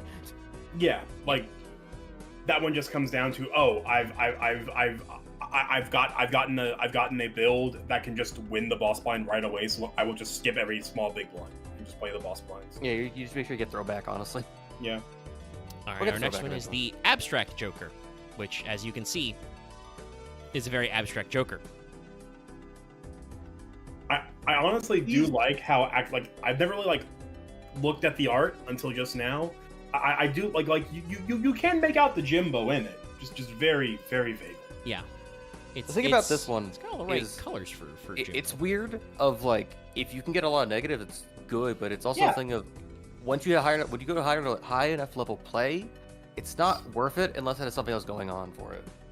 I want to say I have a black sticker for it. I think I it ended up with like a busted handful of Jokers, and I just got it because it was funny. Yeah, so this gives you +3 mult for each Joker card you have. It does count itself, I believe, but when you're buying it, it says it's currently +0. But it scales up. Obviously, your default amount of Jokers is 5, so that can only give you at most 15. a 15. Though obviously, if you get negatives, it can go up quite a lot. But it's one of those things that I think I agree with Axe that it's very good on for early builds or for lower stake builds, because your numbers are less crazy and just at some point you're probably going to have all your Joker slots slam fold unless you're doing a stencil build. So you will just be better for this. But it's the kind of thing where definitely it's one of those Jokers that you go, and it's a common that's available from the start, so it's not that crazy. It's definitely one of those Jokers you go where you think to yourself, okay, when the time comes, we can sell this. We can ditch this. For whatever we want. And there are literal Jokers that are nothing but waiting games anyway, so... We haven't described what the egg does yet, but I believe Vesper joked about it when we talked about the ceremonial dagger, so you'll see. Yes, the egg is another one of my favorites. I will always take it if I have the space because it's very, very funny. The current thing I have on my phone right now is I have an egg. I have an egg that I'm basically cooking, and I have a sacrificial dagger all the way to the right. Yeah, that It's is currently worth 41, and I'm totally just waiting to give it all to the dagger or to just get more money because I'm trying. That is the name of the game with the egg and the dagger. That egg's days are fucking numbered. Yeah. Delayed gratification is it falls into what I call the econ Jokers. Yes. Yeah, economy and stuff. Yeah. I think this is our first money related one. I We've had the credit card. The credit card is technically economy related, but it's very weird because it's also one lets you overspend. It's also what I would never. I always think the credit card looks like a trap, oddly enough. But that's. I mean, like I said, it's when you're early on in the game. We're just now on the third page of 10 Jokers. We're still at a point where a lot of these are still very entry level. We literally haven't seen any of these quote unquote rare Jokers, so things are not as weird as they could be. The credit card is a very straightforward one that is inevitably almost assuredly you're going to have to sell the credit card back at some point because it's just taking up dead air. Assuming your run is going well, you're probably going to be making a decent amount of money, especially if you're playing something like Delayed Gratification, which gives you $2 per discard if you didn't use any of your discards at the end of the round. So you can't discard to get Delayed Gratification, but every discard you had left over, it gives you $2, which your default starting amount of discards is what, 3 or 4? I think it's 3. It's 3. It's 3, 4 in the red deck. Yeah, and these are everything you can permanently buff. Yeah, we've alluded to it. There are once you beat a boss blind or in the first set of shops, there will be a voucher that can do stuff it gives you plus one extra hand, one extra discard. It will make rerolls cheaper. It will just allow you to kind of get little bonuses to things. Yeah, it's other than the kind of way tarot and planet cards work, which are consumable. A voucher is, and they're always $10, but the voucher is a permanent upgrade to your run. For the rest of that run, you'll have that effect. Yeah, and they usually come in pairs of twos. There are 2 vouchers that are +1 card slot in the shop, But you can only get the second one once you bought the first one. Yeah. Makes sense? There's a very funny one I'll tell you all now. If you're getting into Balatro, do buy the blank one. Yes. Because that one doesn't actually do anything, but once you have redeemed it, I think it's 10 times. Yes, you once unlock... you redeem it 10 times. Yeah. If you redeem it 10 times, once you buy it, one of the vouchers that can show up is the antimatter voucher, which will give you an extra Joker slot. Which is great. You want that. Yes. You want that shit. So yeah, a very strong one. Delayed gratification, there's not a lot to say about what it looks like. It's just an hourglass that appears to be going Ultra Instinct. But it's got the portibus. I think our next one is actually something that, well, first of all, it's actually got like a card art we can talk about, but also it has an effect that I think is one of those ones that's like, no, this can be a thing. Yeah, it's like called Hack. this. The artwork is very, very funny. Yes, it's a Joker but a Hack comic. And what Hack does is it re-triggers, there's that word again, every played 2, 3, 4, or 5. So just all of your low-scoring cards get re-triggered. It's one of those Jokers that you'll see, and a lot of fuck am I looking at? It's a hack. He's a hack. Yeah, he's a comic. He's a Hack comic. A lot Stand-up of these comedian. Jokers kind of have to end up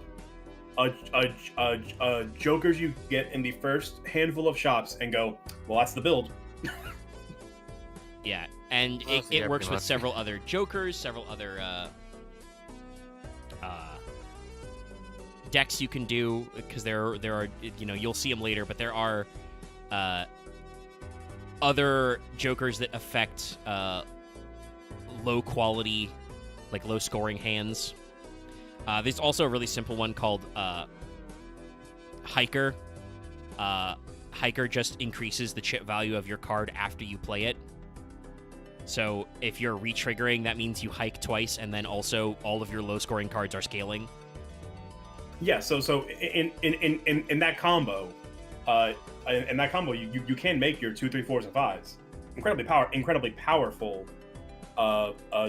Chip cards that can easily outscale your kings, aces, and queens, and all that because they're getting extra chips much faster. And to fully answer the question, Loth asked, "What are we looking at here?" If you don't know, a hack comedian, usually talking about like stand-up comedians, is a mediocre comedian who is either stealing jokes from other comedians or just repeats low-quality jokes, reused or obvious jokes over and over again. You call him a hack because his comedy's not very good. Well, that's, why he re-triggers on low-scoring cards. He is repeating low-quality jokes until they land. Now, the question is the orange hair a dig at Carrot Top or not? I mean, the general structure of his head and hairstyle, I would say probably yes. It's a Carrot Top reference. That's a pretty crazy one for a game that came out in 2024. Yeah, But it definitely it feels like Local Funk had a grudge against Carrot Top if that's the case. I mean, he may just have looked at lots of images of Jokers and clowns to get all the card art. This is another funny one. This is Pareidolia. If you don't know, pareidolia is a term for when you perceive apparently significant patterns or images in random or accidental things. When you see Amogus. faces in things. Yes, if you see Amogus in the clouds. Also, if you see faces, you see boobs, whatever. Just the idea for humans to see shapes in things that definitely don't actually have shapes. It is a definition of pattern recognizing brain. Yes. But what it does is, this is the one we talked about earlier, all cards now are considered face cards. I do like that the cards make a face. Yes. Even. It gives you a pareidolia effect. I think this is like this Scary Face, Midas Mask. Let's see. Scary Face, Midas Mask, Vampire, and Portrayal are basically you to make the face build work. And there's probably a few different, Yeah. variants, Like but those are the main ones. Scary Face obviously is really good. Midas is pretty good because that's face related. Pareidolia is just everything is now a face. Here's another very funny. Then you do Vampire because it eats the gold enchantment and adds more multipliers. It just keeps going continuously. Yeah, it loops forever. This is another very funny one you've probably seen as well. The Gros Michel. Yeah. It's time for Michael to gross himself off. So, this is one that's you probably either you absolutely get this or you don't get this joke, because you've heard banana facts. But basically, bananas used to be more genetically diverse. I think most people know this. There's basically we're now in a almost like monotype of the monoculture of them. That's because we used to have another different banana monoculture. That was the Gros Michel. Until they were very sweet, they grew very densely, they didn't bruise very well, but they were susceptible to disease. So in the 1960s, almost all of them died out and were replaced with their current Cavendish banana, which is much more disease resistant. I think if you ever tasted like banana flavored candy, I was getting to that. Yeah. I was gonna say that. Like the flavor of like old school banana, artificial flavor is that of the Gros Michel banana, not the Cavendish banana. So if you ever wondered why like banana flavored Laffy Taffy doesn't taste like bananas, it's because it's a banana you never tasted in your life before. Also, I love that they have the parenthetical translation of what Gros Michel means. It's French for Big Mike. Big Mike's banana. And what this does is it just gives you plus 15 mult, but it has a 1 in 6 chance to be destroyed at the end of the round. Where it will say extinct. You actually want that to happen. Yeah, no. The Cavendish is also another Joker we will see later. Yeah. That is a much better version of this Joker. For that to exist, this thing must go extinct. Yeah. Once the Gros Michel destroys itself, the Cavendish can show up in the shop.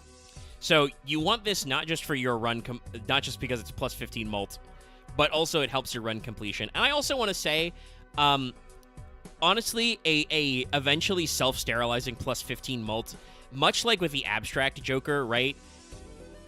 Yeah, this can have a chance to go extinct, obviously, and as we said, you want that to happen eventually. But it's good enough that, like, you can cruise on this for your first couple hands, and then it will eventually remove itself from your Joker pile, and you can just get a new Joker, hopefully. All right, I gotta pull the next two together. The very funny interaction is getting a perishable Gros Michel and really hoping it kills itself before it debuffs. That's fair. It's a race against two clocks. You might want to grab the dice if you can find the dice. Nope, I grabbed that correctly. Okay, let's go. Like I said, we're gonna do our next couple of Jokers together because they are synergized. So you've got this little red man, and then a little blue boy.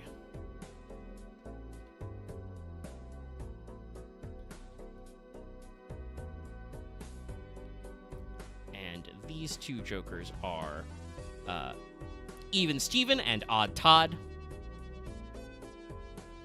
Let's see. Even Steven, Odd Todd, the bus, the shortcut, and I think then the sprinter, or what was it? I fucking forgot it. Damn it. So you could probably guess because they're doing the thing very similar to the first page of Jokers we talked about, where they have a certain arrangement of hat and color. So Even Steven gives you +4 mult when a even card rank is scored. 10s, 8s, 6s, 4s, and 2s. Note this does not count face cards. Even though those have an even score, they don't get the +4 mult. Odd Todd gives you +31 chips when you score an odd ranked card. 3, 5, 7, 9 aces. Whether that's 1 or 11, both work. And these are just very straightforward little guys. Again, probably not because they're not scaling. They don't scale up over time. Probably not enough to, like, clinch a build on their own. But depending on what you're doing, can be very spicy. And, Vesper mentioned earlier, the Hanged Man is a very strong tarot card. If you've got an Odd Todd or an Even Steven and you want to go ham, you can just start yeeting evens or odds out of your deck. I would also say either of these work very well for the Abandoned deck we mentioned earlier, because that just literally doesn't contain face cards, so something will be scoring.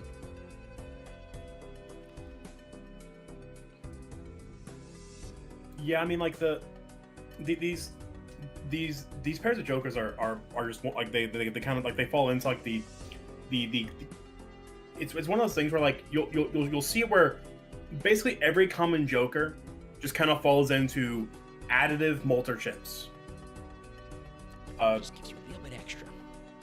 Yeah, it's like you get into the uncommon, which is stuff like the Hack, and Paradolia, and the Seal Joker we covered earlier, where they have more things going on, and the rarities of jokers actually does matter because I don't know the numbers. I'm sure it's like percentage nonsense, but they like it affects how often they can come up in the shop.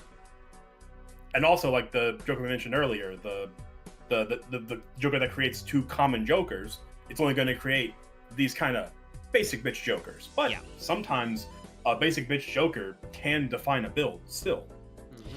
And I've tacked on a third guy because he's the third in the list, and it's a it kind of is in the same flavor. This is the Scholar. The Scholar, in case you couldn't guess from the A+ there, means that every time you play an ace, it gets plus 20 chips and plus 4 mult when scored. So, not the exact same as the Odd Todd or Even Stevens, but it gives you a boost when you play aces of both chips and mult. And again, if you're doing the right kind of build where you're generating a lot of extra aces, it's not truly scaling, but boy howdy, if you're going all in on aces, 20 chips per ace, which again, remember, starts at 11. You're already your highest scoring card. And plus 4 mult, you'll go far, kid. Just a lot of great stuff. Our next one is another little econ card. I do like the idea, though, before I pull that one up, of the Jimbo in the classic mortar board, But he's still wearing his ruffle. Actually, I don't think... Yeah, it's the... I'm imagining myself if there's a Joker called the Gentleman. Hey, if you ever want to add more Jokers, Local Thunk, the Gentleman, so you can have a Gentleman and a Scholar. He's done that before. They've done that before. How do I put it? They did that before when there were a review said there was 350 Jokers, so he added just until there's 350 Jokers. It's how like the 2-pair card. It's how the one that 2 scares every time you play 2-pair comes out. Well, it's 150, well, yeah, no, like but the situation was I think at some point he just said 150 Jokers and he just had to make more Jokers. Yeah. Like just casually revealing that like a few months ago, he's like, yeah, at one point I said 150 Jokers, I didn't think I could make that much, so I just started making shit up. Which is a great way to be. So this is the business card. Mr. Joseph J. Joker. He's back. And by the way, that's not... I'm not like presenting you a low quality scan. Whatever's under Joseph J. Joker is also just in squiggles. Yeah. This one is very funny. Played face cards have a 1 in 2 chance to give $2 when scored. So 50-50. It's flipping a coin. It's literally a pot of greed. But it gives you $2, which means if you want to make a lot of money, combine this with Paradolia.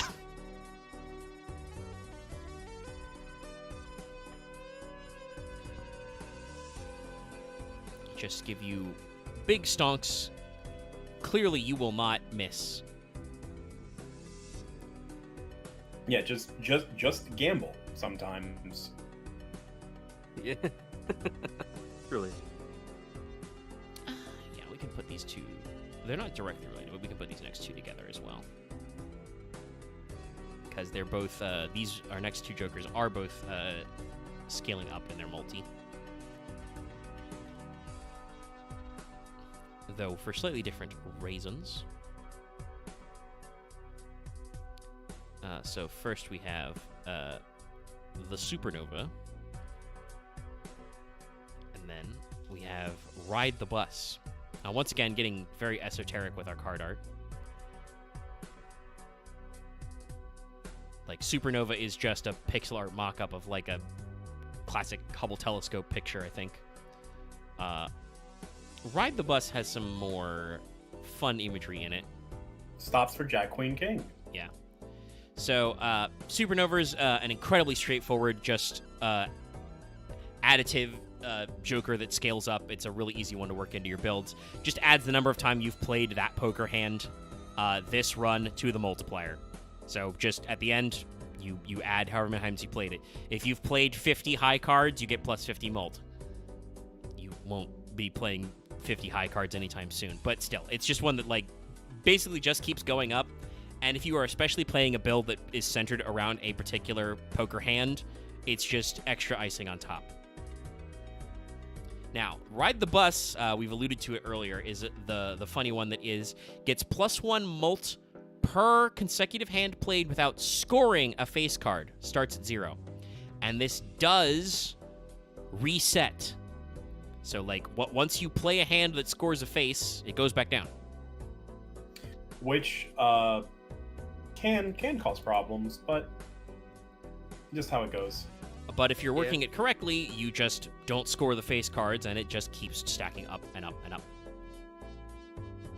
So, both of these are examples of the kind of thing you're going to be, like, working to build around. They're not the optimal ones to actually build your run around, but like I said, they are very strong.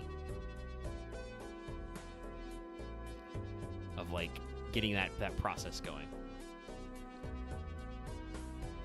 All right, and hearing that he just added extra jokers because he said 150 and just had to make some shit up makes a lot of sense, because, like, some of these are clear, like, we have an idea and then we think, how can we flip that idea? And then just in number 45, we get the Space Joker. Spaceman! Which is just Jimbo in an astronaut helmet. It just exists. And this is another one of those ones that's fun. It's fun if you love to gamble.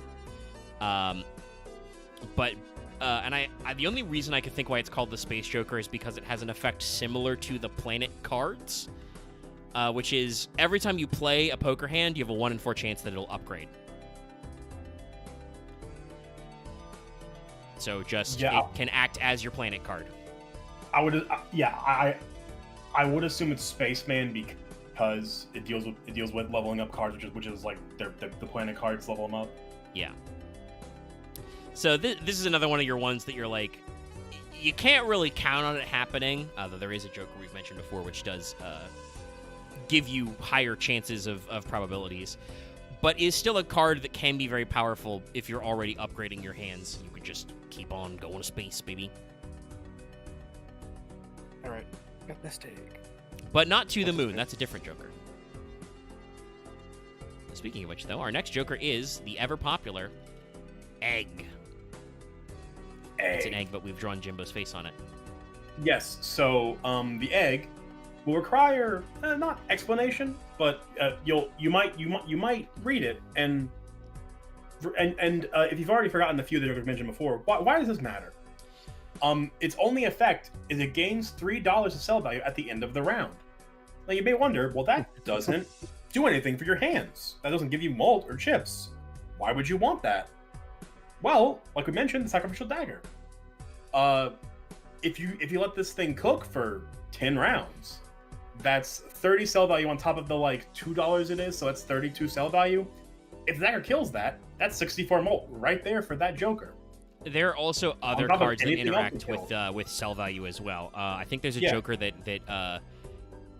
adds adds the sell value of your jokers as mult, so that just keeps going up. We mentioned before, there's also one of the tarot cards gives you a payout basically of all your joker sell value right away to a maximum of $50. So you can, without actually getting rid of your egg, if you're setting up for like a ceremonial knife play, you can still get return on investment basically. So it's not a dead card. He's just a good little egg.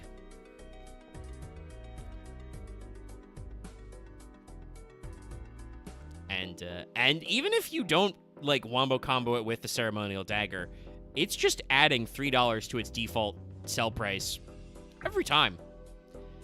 Like, even if you just eventually get to the point where you're like, well, the dagger never showed up, guess I have to get rid of this egg, you're just gonna make money. Yeah, like, I mean, it will still give you a lot of money. And let me tell you, as you know, someone who has actually completed some runs, when you get the money, that's good. Like, there's no real downside. I think there may be like one final boss blind that may punish you for having extra cash, but in general, favorite one, there's no downside Rocket. to having shitload of money. Yeah, we'll talk about Rocket later. That's one I joked about. We're not at the part where we go to the moon yet. I think that was my successful run on stream that one time was funded by Rocket. More money is almost always a net positive because it lets you just keep buying vouchers, keep buying cards and packs and stuff, and you can just skip if you don't want them. If you see open a card pack and it's got jokers or tarot cards or other shit you don't want, you could just be like, nah. Our next one is going to be probably a joker that's very odd. I don't think I've ever trusted this guy. The burglar. Jimbo went to jail. He's very specific. It's a very specific kind of thing, but yeah, it's one of those jokers that definitely needs to be paired with other jokers to get full capacity, or you've dex fixed yourself so hard that you're just gonna get all your good hands anyways. Yeah. So what burglar does is when the blind is selected, you gain +3 hands, so adds roughly doubling your amount of hands you can play, but you instantly lose all your discards. If you have 2 less discards, it's actually a net gain. Yeah, so it can work out, but it's one of those things that's like, you don't just casually pick up a burglar. You have to be planning for it because, as we said, discards are one of your few default ways of hand fixing. You know, it's as you would normally expect in poker, is, you know, you can get a call to swap cards at the start. Now, I will say one very funny part of burglar, like a handful of other jokers that will kind of like tack on an effect at the start of the round, can be copied by. I've mentioned these 2 jokers before by name: the Blueprint and the shit. What was it called? Brainstorm. Yeah. They're two jokers that can copy joker abilities. It can't copy this one. So if you can copy burglar to get +9 hands in theory, and you're good. You're good. Yeah, for that. no. If you've got 9 extra hands, it probably doesn't matter how many discards you have. Then just play the fucking high card build and go crazy. Yeah. Yeah. Like I said, it's a thing that works, but burglar is definitely not the joker I pick up like blind, you know, shop 1 of round 1 of just like, yeah, we'll burglar it up. Yeah, there's also one other joker we'll see in a little bit that gives times mult if you play the hand you played before this round. Yeah. And I'll have to look up the guy's name because, unfortunately, his nickname is something that I don't think we should say on YouTube. It's probably a good one. Are you aware of this man, Omega? No, I don't think so. Well, I'll say his name. I will type out his nickname in the Discord chat, and you might be able to understand why.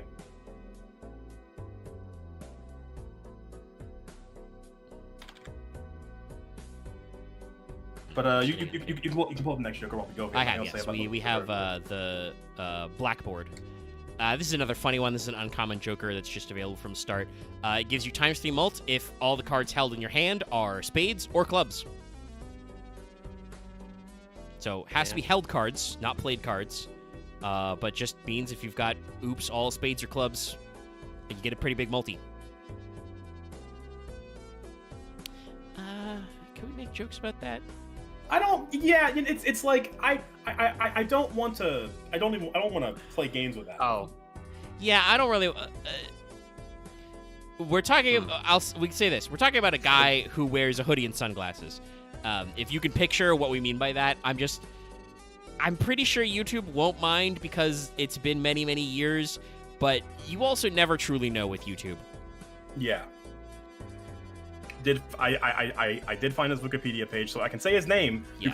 You can look up his name and find his nickname and figure out later why we didn't And want to say it. you'll see later, chat, when we pull up the Joker that we're talking about that's associated with this. Yeah. But yeah, Blackboard is another one of those ones that's very fun, especially if you can get into working with, like, actually modifying your deck so you can change around your suits and stuff. It's just Jimbo on a chalkboard. This is another one that actually you may think to yourself, oh, that won't work very well if you're playing the checker deck. No, it does, because it's cards in hand. So if you just play hearts and you have nothing but spades left, big scores.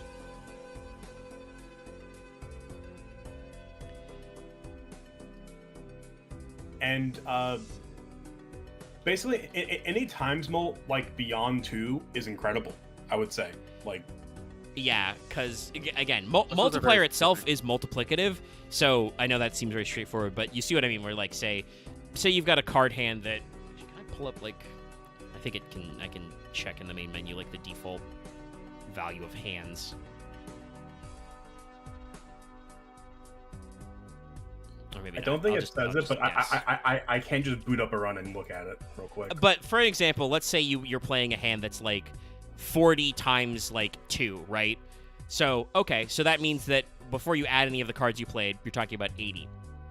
Well, if you increase that multiplier by, or you times it by 3, so instead of being 2 mult, it's 6 mult, that 40 goes a lot further. Here's the here's the chart. Yes, so I can actually make a good example. Yeah, so like a full house's default score is 40 times 4. So that's already pretty good numbers. Well, if you times 3 that 4, that means that's 40 times 12 before you add any of your card multipliers. That can get really high. If you're then also, before that times 3, if you're adding more mults, you can get even crazier numbers. And that's also just those hands at level 1. If you are consistently picking planet cards to increase the value of a full house, for example, I want to say the way it works is okay. No, it's not the same all across the board, but a planet card for full house increases the value by +2 mult and +25 chips, which just one level is a pretty stark scaling on top of everything else you're doing that's multiplying and boosting. Yeah, so it's just as we like to say, all gas. Speaking of gas, we've got another one of those added scaling ones. This is for chips, though. So this is the runner. The runner gains 15 chips if you play a hand that contains a straight. It starts at 0 chips. And just keeps getting in there. This is the only one of its exact type, I believe. There are others that do scale up, but they are not usually tied to playing specific hands. There's another one that scales mult by playing specific hands. But yeah, so if you're playing straight or straight flush, and obviously that includes royal flush, it gets +15 chips every time. I don't think there's any specific reference with what it's going for other than 3, 4, 5 is technically a short straight. And he looks like a very stereotypical, marathon runner.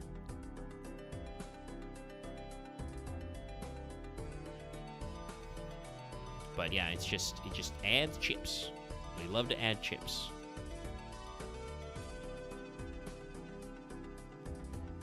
We're going to grab our next one in our food theme.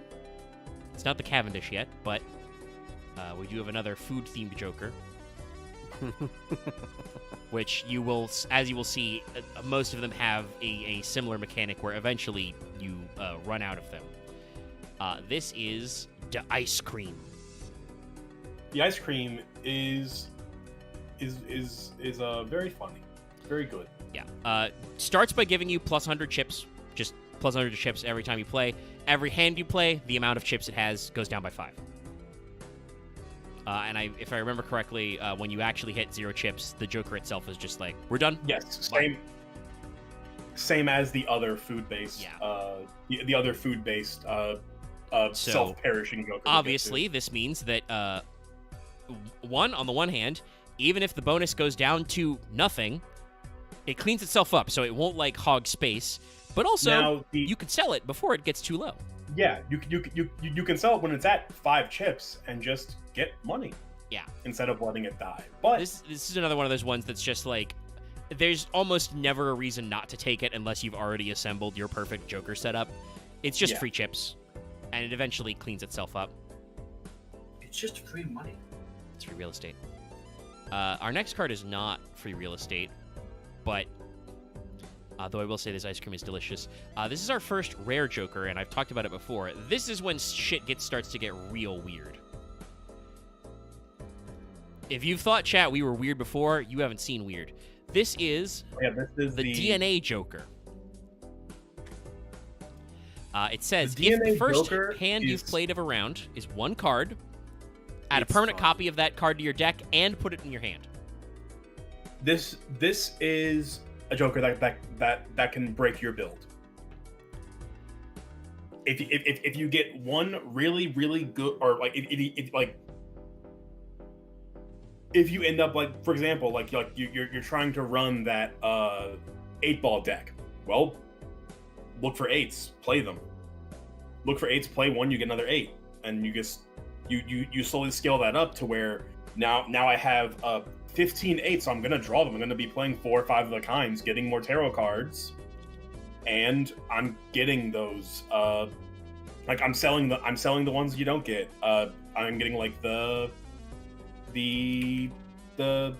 Emperor that gets more chips, the Hangman that kills the non-8s, and yada yada yada. Yeah.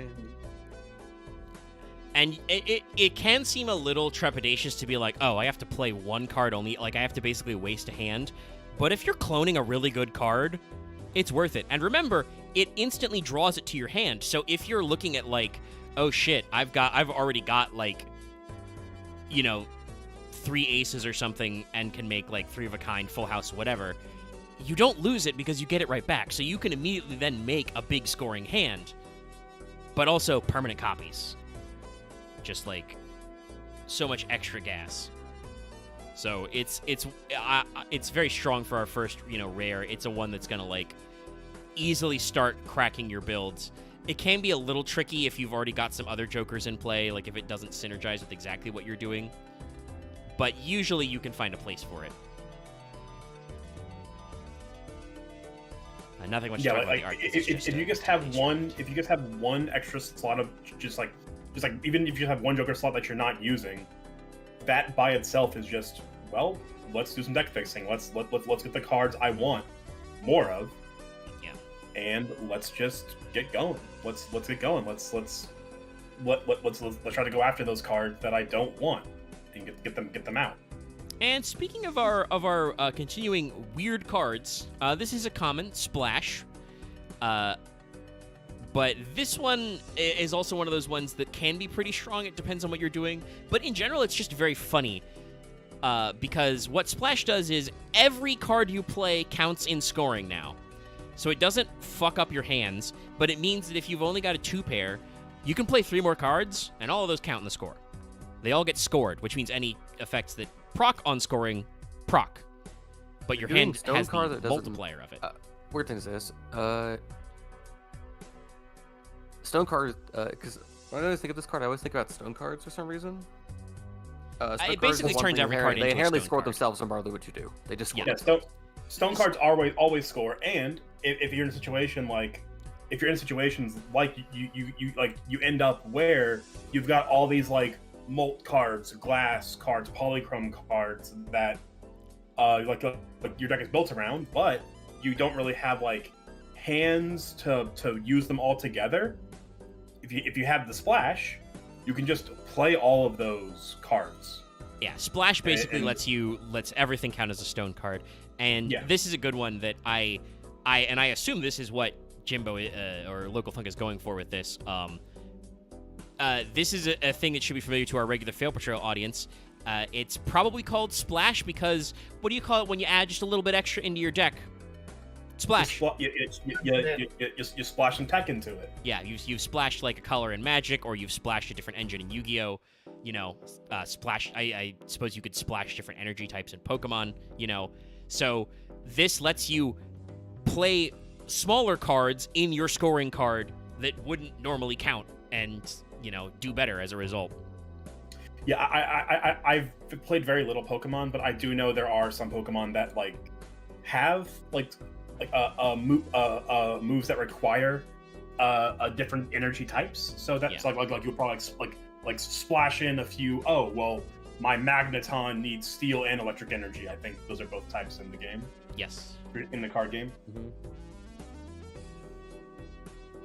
So even though you're playing a mostly electric type deck, if your Magneton needs if your Magneton works with electric, but you also need some steel energy, you can just play both.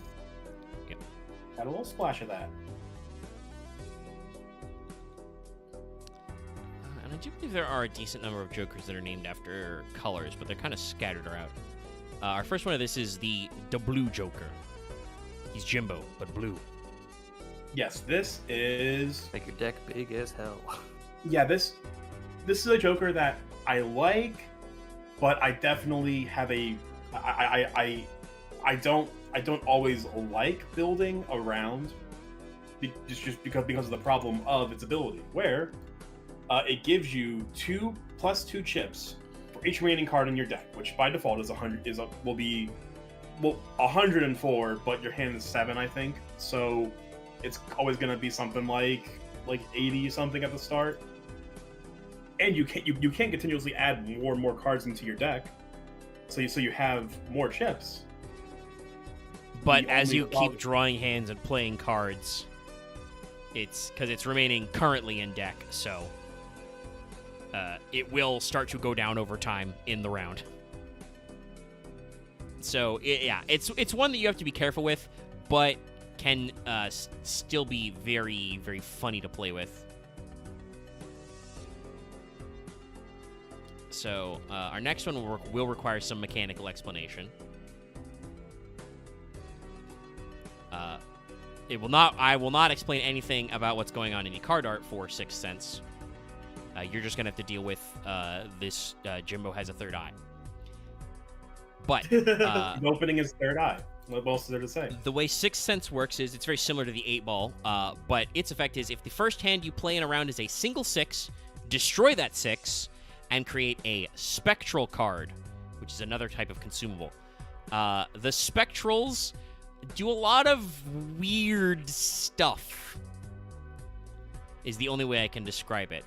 Usually their best way is they kind of have a cost, but they will improve your deck. So, for instance, there's Familiar, which destroys a random card in your hand but adds 3 enhanced face cards randomly. There's another one that adds aces, one that adds numbered cards, etc. You can use them to add seals. They have the ability to kind of fuck around with your jokers. Like one can create a random joker. One can add negative to one of your jokers, but it destroys all your other jokers. One of them, Sigil, converts all the cards in your hand when you're picking the card into a single random suit. Shit like that. So, they're very chaotic, but they can give you a lot of extra ones. Hex adds a polychrome to a joker, destroys the rest. You add each one of the seal types. Cryptid creates 2 exact copies of a selected card. The big ones are, you can find one card called the Soul, which creates a random legendary joker, which we'll talk about probably at the end because I think they're listed at the very back of the decks. Those are the final ones in the and then technically one of the spectral cards is also basically a planet card. It's the Black Hole because it upgrades every single poker hand by 1. It can also show up in planet packs, but it's extremely rare. So it's a weird one. Sixth Sense is one of those things that, you can have brews that are based around spectral cards. There are several cards that create spectral cards. This one's a little risky because I think you have to, be being prepared to make a lot of 6s for it to work because it destroys each 6. But spectral cards are very powerful, so it can be worth it.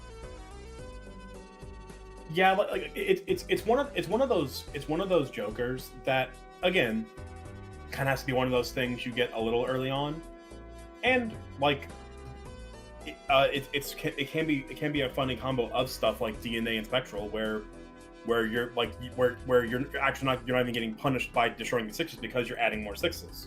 Yeah, if you play DNA, basically that would mean that it would destroy itself to trigger 6th Sense, but DNA would instantly copy it and add it back to your hand anyway. So if you can get the combo going, it can do some very fun stuff for you. And I think this next one we did already mention, but we'll pull up the card art for. Talking about weird Jimbos. This next one is Constellation, which is not Supernova. I know it's very easy to get them confused. It's Jimbo, but he's a Constellation. And the effect it has is... Oops. Sorry, I moved my tabs around. Hold on, let me find my place again. It gains 0.1 mult every time a planet card is used, starting at ×1. So it gains a little slow, but planet cards are generally good, and especially if you have Constellation, there's no reason why you're not just going to start chugging every planet card you find. Like, sometimes you'll get a free planet card that's like, okay, well, this is Mars, this is for 4 of a kind. I'm not really doing a build where I'm likely to get extra 4s of a kind. But if you have Constellation, you'll hit it anyway. Who cares? You know, go apeshit.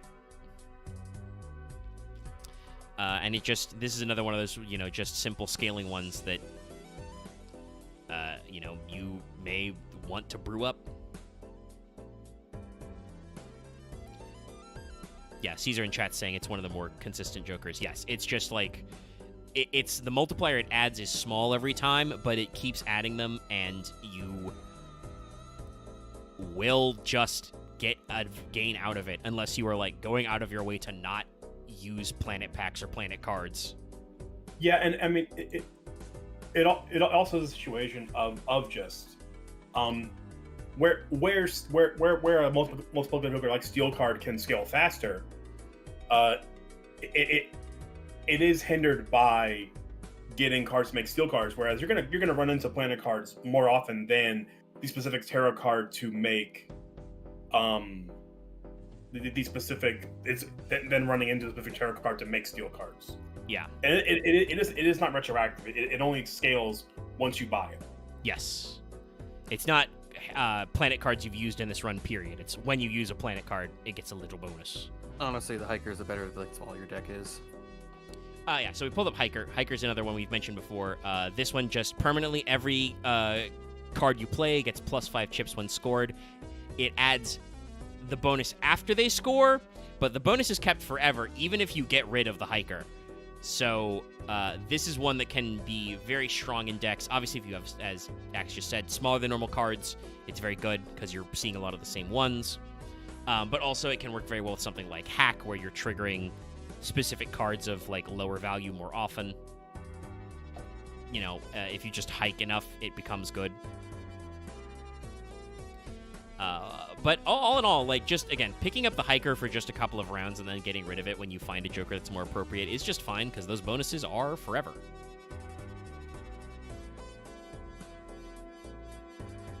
And it's just a Jimbo, but he's hiking. He's got like a monocular back there. He's got some you know, hiking sticks. He's growing out his beard. Good for Jimbo. Our next one, I don't think Jimbo's having a good time because it's the Faceless Joker. Yeah. It's Jimbo, but he doesn't have a face. We talked about the Hiker before. It's Oh, Jesus.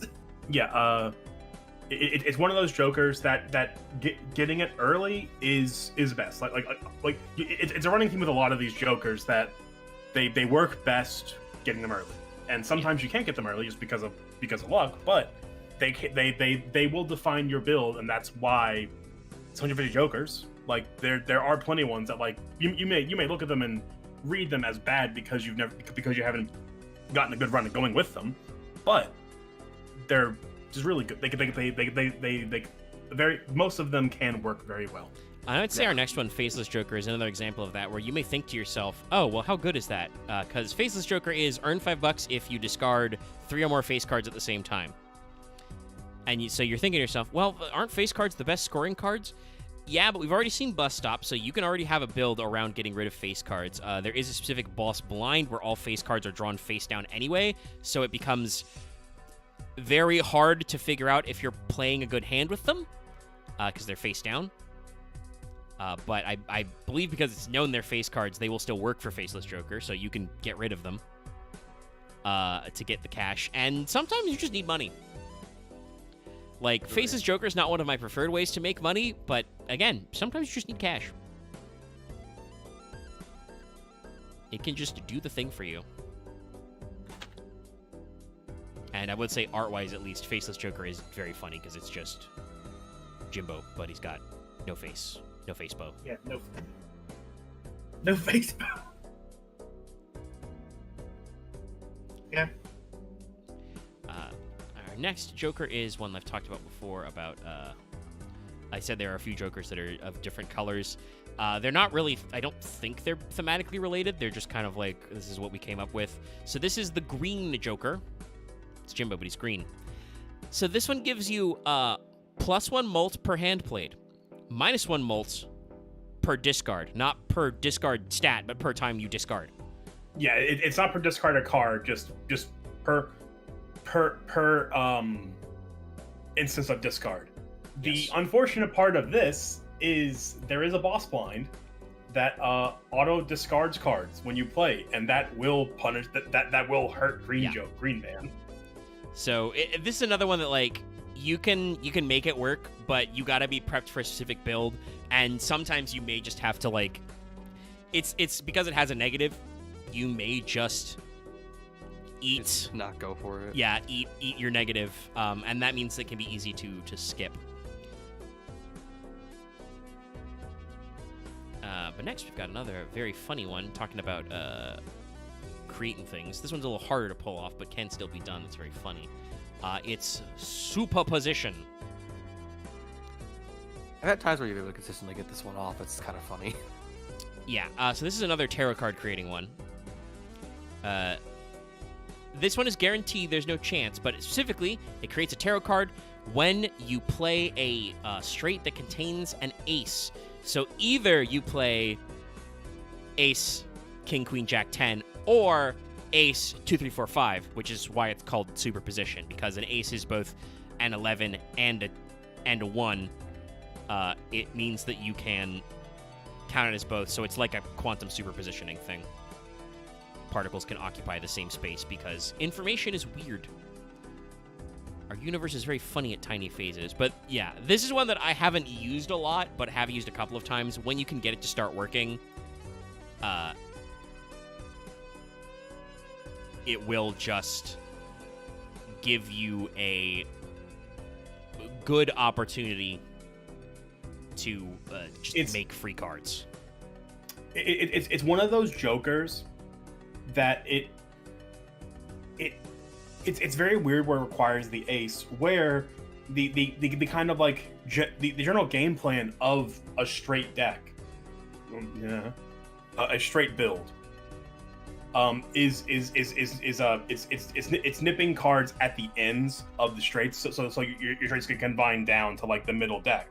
But in this one, you have to kind of do the reverse of you're trimming everything. You're trimming everything that isn't 10 through king and 5 through 2. Yeah, so it's a weird one, but if you are going for the straight route, it works. You know, if you're building a deck that is focused on getting straights.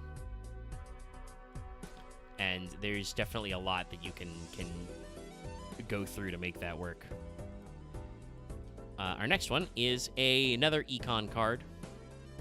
Just making more money. I love this, by the way. This is to-do list. And it is just a to-do list, but I love the to-do list options. To do, jog, oil change, karate. In all caps. Eat candy, ruminate. Ruminating. So this follows another format that we're about to see later, which is this card has an effect that what hand it works with, or sometimes what suit or what card it works with changes every round. So to-do list's effect is earn $4 if the poker hand you play is a random poker hand.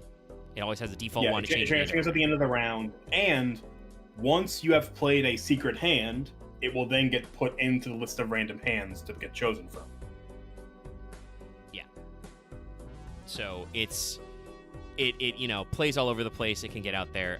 It's just a general one because it's $4. It can happen anytime. If you get lucky and it's a hand you're playing commonly, like, something easy to, like, 2-pair, that kind of thing, that's easy to hit up multiple times. But even then, just keeping it in your back pocket for making an extra $4 for free, works if you don't have any other fun little ones going. Also, I think, the reference of just, like, what it's saying at the front is it spells Joker. So the Joker still says Joker.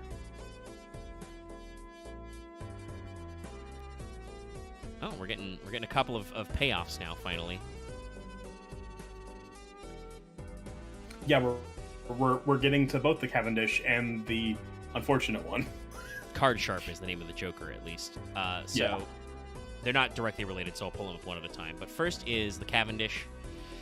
So Cavendish is very funny. We've talked about this before. Technically, this is available at the start, but you will not be able to purchase it in a shop until you have eaten your Gros Michel. And the Cavendish is a way better because it is just a flat ×3 malt, and it has a 1 in 1,000 chance it will be destroyed at the end of the round. Yeah. So it's just a good time, probably. Actually, no, they are. I should say this. We'll pull up the Card Sharp too. That's another ×3, so they're kind of related. They don't have unlock conditions like that, but they both are a way to get a ×3. And obviously, the Cavendish being Super Saiyan Banana is very funny. Yeah. But yeah, Card Sharp is Card Sharp. Again, you can see why we were. Yeah. You could see why it was a little bit of like, can we talk about this? So I will say the name of the poker player that this design is very specifically based off of, and you can look him up. Look at his Wikipedia. It will say his nickname, and you will know why we're talking. His name is Phil Locke with 2 A's. Yeah, and I think I've heard of his name. Yes. He rarely was called that because he was always called his nickname. And in the early 2000s, late 2010s, when the WSOP, the World Series of Poker, was like one of the biggest things you'd see, like on like syndicated random networks, he was always there.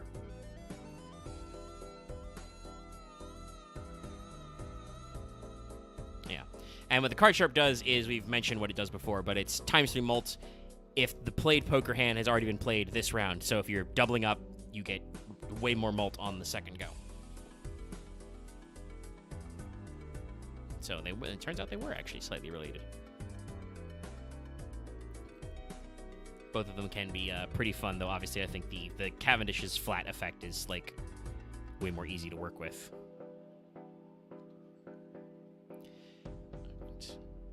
The next one I'll pull up just because, again, this will be very simple. I accidentally did resize 20%, not 200%. Very tiny red card. But art-wise, it's a red card. It's a red card. Like in sports.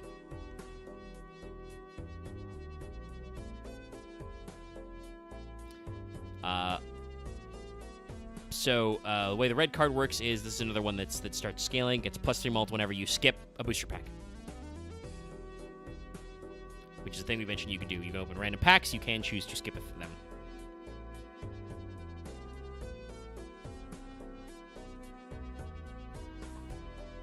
Hello? Red card's a funny one. Like, it's Yeah, usually like, skipping cards isn't great. Like, well, sometimes when you get packs, it's something you want. Yeah, that can happen.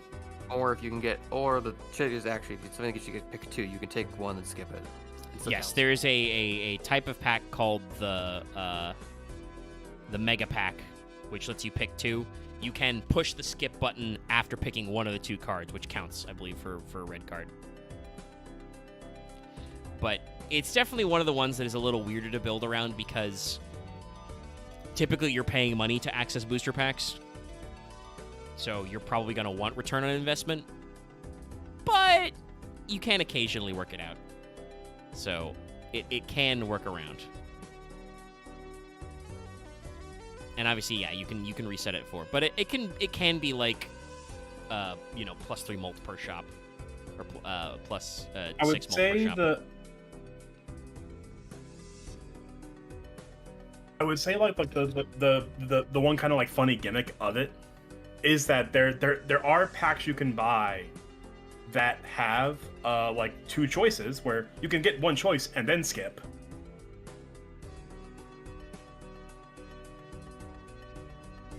Yep. So you can still get things from the packs and just also just for the last the mega packs as they're called are more expensive. They cost. Yeah, they do cost more. So it's one of those weird ones where like you can make it work, but it means you're gonna have to like work against your own economy. Obviously, if you get it like mid to late in a run, somehow accidentally deleted that guy. If you get it like mid to late in your run when you've already got plenty of cash built up, like if that's the strat you've been going for, you can make it work. But now we're getting crazy. Madness. Madness is, oh boy, is it? It is a joker. Yeah. So Madness's effect is when you pick a small or big blind. So now when you pick a boss blind, Madness gains 0.5 mult times 0.5 mult and destroys a random joker. So it's not quite as orderly as Ceremonial Dagger, but it can scale very big because it starts at ×1, and every time it destroys a joker, it's plus 0.5 to that multi-mult, which gets pretty big, but does mean you are killing jokers a lot. But again, remember, not the boss blind. And I do believe that it, as with most of these destruction effects, it cannot destroy eternal jokers. So when you can get jokers that can't get rid of themselves, you can keep them around, and it will only, yeet us some of your jokies.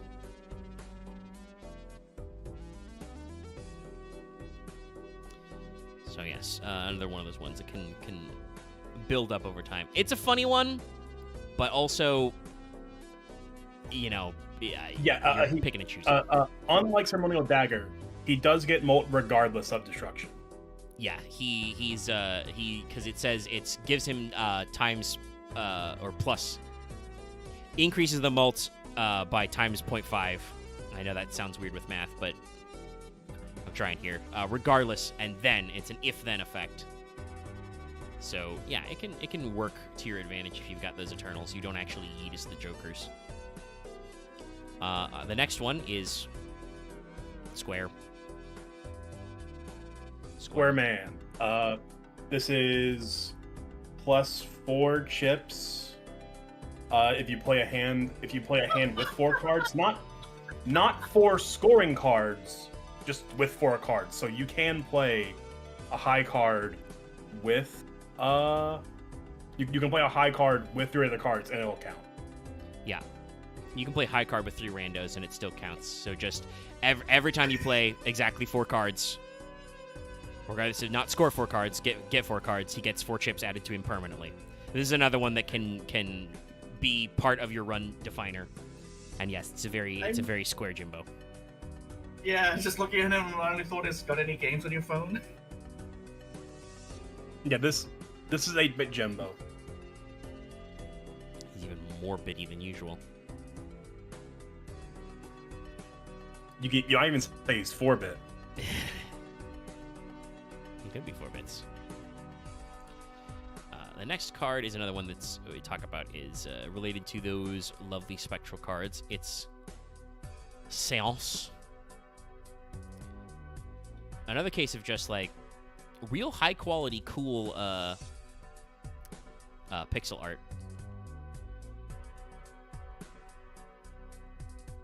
So just looking good, Joker. Even this is a Joker that I don't want to say is bad, but it's not good. It's just barely. It's a tough one. It's a tough one. So the way this works is if you play a straight flush, you get a random spectral card in your consumable slot, which is usually pretty good. Straight really good flush and incredibly strong is your toughest hand to make, discounting the secret hands. The problem is getting the straight flush, basically. Yeah.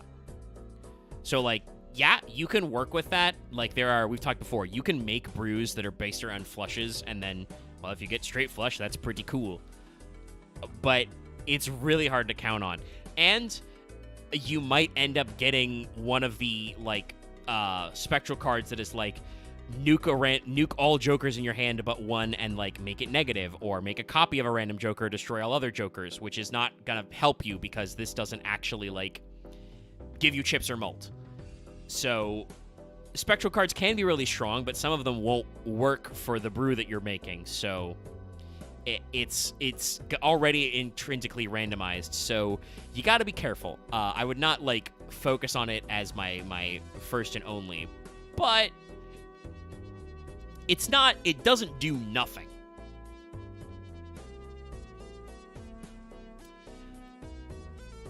And our next one is one I've also talked about before. Riffraff, which just kind of looks like the back of the card. Riffraff is one we talked about. It creates 2 random jokers when you enter a blind. Yeah, which are now common. It doesn't make 2 jokers if you don't have 2 slots. Yeah, you must have room, but if you get it early, it's basically just free jokers, and if they're not good, you can sell them. And it does have a percentage-based factor. They can have additions, so they could be foil or polychrome or even negative, but it's not likely. But still, it's another one of those ones that's just generating you free cards, basically. It's free real estate. Mm-hmm. So, if you get it early, like, obviously, if you're already, like, 4 out of 5 jokers in, Riffraff doesn't do shit. Yeah. But if you're 0 jokers in, Riffraff is going to start multiplying your joker levels very rapidly. Very rapido. Yeah, Riffraff's that joker you get, like, shop 1, 2, and you're like, all right, that's cool. And then when you're full up, you just get rid of him. And he's got a very straightforward design. Like I said, it looks like the back of a card design. Here's another card we've talked about before. One of those big juicers. This is Vampire. It's Jimbo, but a vampire. Vampire is, I would say, the Joker. It's one of the Jokers of it. It is the guy. Yeah, so this is another one that's very steady. So this is only gets 0.1 mult, but it gains times 0.1 multi every time you score an enhanced card, and then removes the enhancement. So if you're playing, seals, mult, bonus, lucky, any of that stuff. And as Axe mentioned before, there's another card later, which turns all of your face cards gold automatically whenever they're played. So if you get that plus Vampire, free real estate, even in general, Vampire can be pretty good. I've never really tried to brew around Vampire because I feel like I've just happened to catch him when I'm, like, in a build where it's like, well, I'm not generating, like, free enhancements, so I probably want my enhancements. But if you catch him in the right circumstance, he's definitely not a bad Joker. It is one of the Jokers that makes your build of all time. I'm just saying that personally I've never stumbled across him in a good circumstance. Like I said, there's 150 of these guys. Sometimes you'll see some really good Jokers in the shop, and you'll go, oh, but this doesn't work with what I've been doing for the past, couple of hands at all. Oh, yeah. That's the thing. As it is with all of, like, card games. You're like, oh, fuck. Yeah, like, there are some Jokers that will always be good when you see them, The problem is getting them on ANC 7 where, well, I can't scale this. I can't scale this fast. Yeah, God help you if you get the like constellation or something, or some of the jokers are about to talk about that's like, oh, gets like, 0.1 mult added every time you do something. It's like, well, we're on ante 7. I'm kind of make or break, y'all. We're almost done. I've only got a few hands left. This isn't gonna get juiced. And then there are cards like our next one, which are just, if you've got the space for it, are always kind of good, depending on the brew you're making. This is Shortcut. Shortcut's very similar to Four Fingers, which we talked about way earlier, which this fundamentally changes how you make poker hands. This is what I was talking about, that pairs with Four Fingers incredibly funny. Yeah, so what Shortcut does is allows you to make straights with a gap of a single rank. The example they give you is you could make a straight that is 10, 8, 6, 5, 3. So yeah, it's not just a single gap between that, and the rest have to be. It is like you can do like a gap between all cards every time. And this is another one of those things, as we said, this makes getting straight flushes easier, obviously, because it means you're more likely to have the cards count as a straight. Obviously, it works very well with Four Fingers, because that means that you can make straights with 4 cards, and you can gap a rank. And any other cards that score when you play a straight work with this, because they count as a straight now. So, it's just one of those ones that's like, well, if you're going to do that brew, it's, got the meats, as they say. So it's a very, very fun one. I think I saw Shortcut on like my first or second run ever of Balatro, and I was like, oh, this is one of those jokers that made me go, okay, so this game is actually crazy. Like, I understand why people are playing it forever, but also I now like double understand, because not only is it just a really tight core gameplay loop, but when you expand the gameplay loop, like you look at every possible thing you could do, there's some nonsense stuff you can do in here. It just tickles those neurons.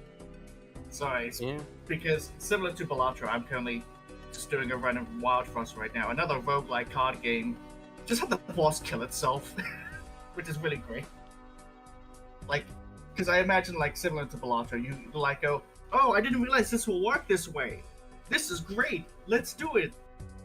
Yeah, there's a few cards that are like that. Our next card is going to be slightly disappointing to view in FP format. This is the Hologram Joker. This is actually animated in-game. And, like, on the wiki, they've got it as, like, a GIF.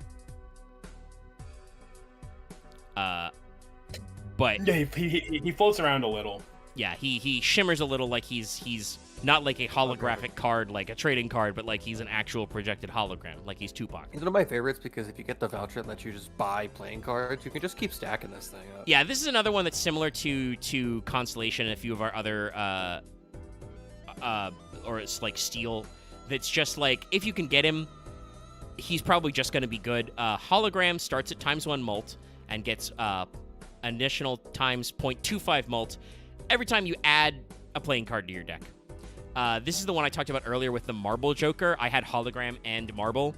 So every blind, I would add a stone card and then get plus 0.25 mult.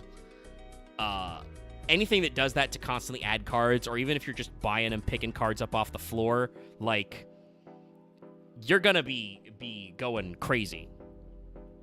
Like, it's just a very consistent add to all of your cards going on.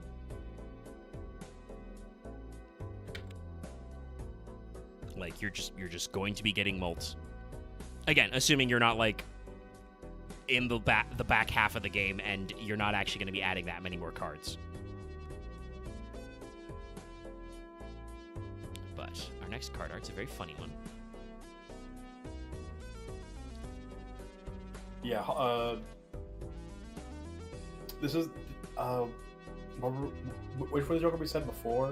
Like that probably scales better than the Constellation. That's probably like the best scaling Joker in the game, I would say, personally. Yeah. There's Hologram, there's Steel, there's Constellation we talked about, but yeah, Constellation is just it's a lot, and then Hologram is like also it's a little bit more than Constellation. but it can be pretty easy to get cards. Like X said, there's a voucher that just puts playing cards in the shop individually. You could just be like, yeah, sure, we'll jam it. This is Vagabond. I wanted to call him Hobo, but that's not correct. He's the Vagabond, even though he is a Hobo Joker. His fun thing is literally just, I think just play as many hands as you can with no money. Yeah, if you play a hand, if you play a hand when you have $4 or less, I think. Yes. You just get you get a free tarot card. Yeah, 4 or less. Which is pretty good. It's very strong. This Joker is probably the most insane in the green deck. Yeah, because the green deck, the green deck doesn't give the green deck does not get interest. The green deck gets money. Instead of getting interest, you get more money for the hands you had left over on top of discards.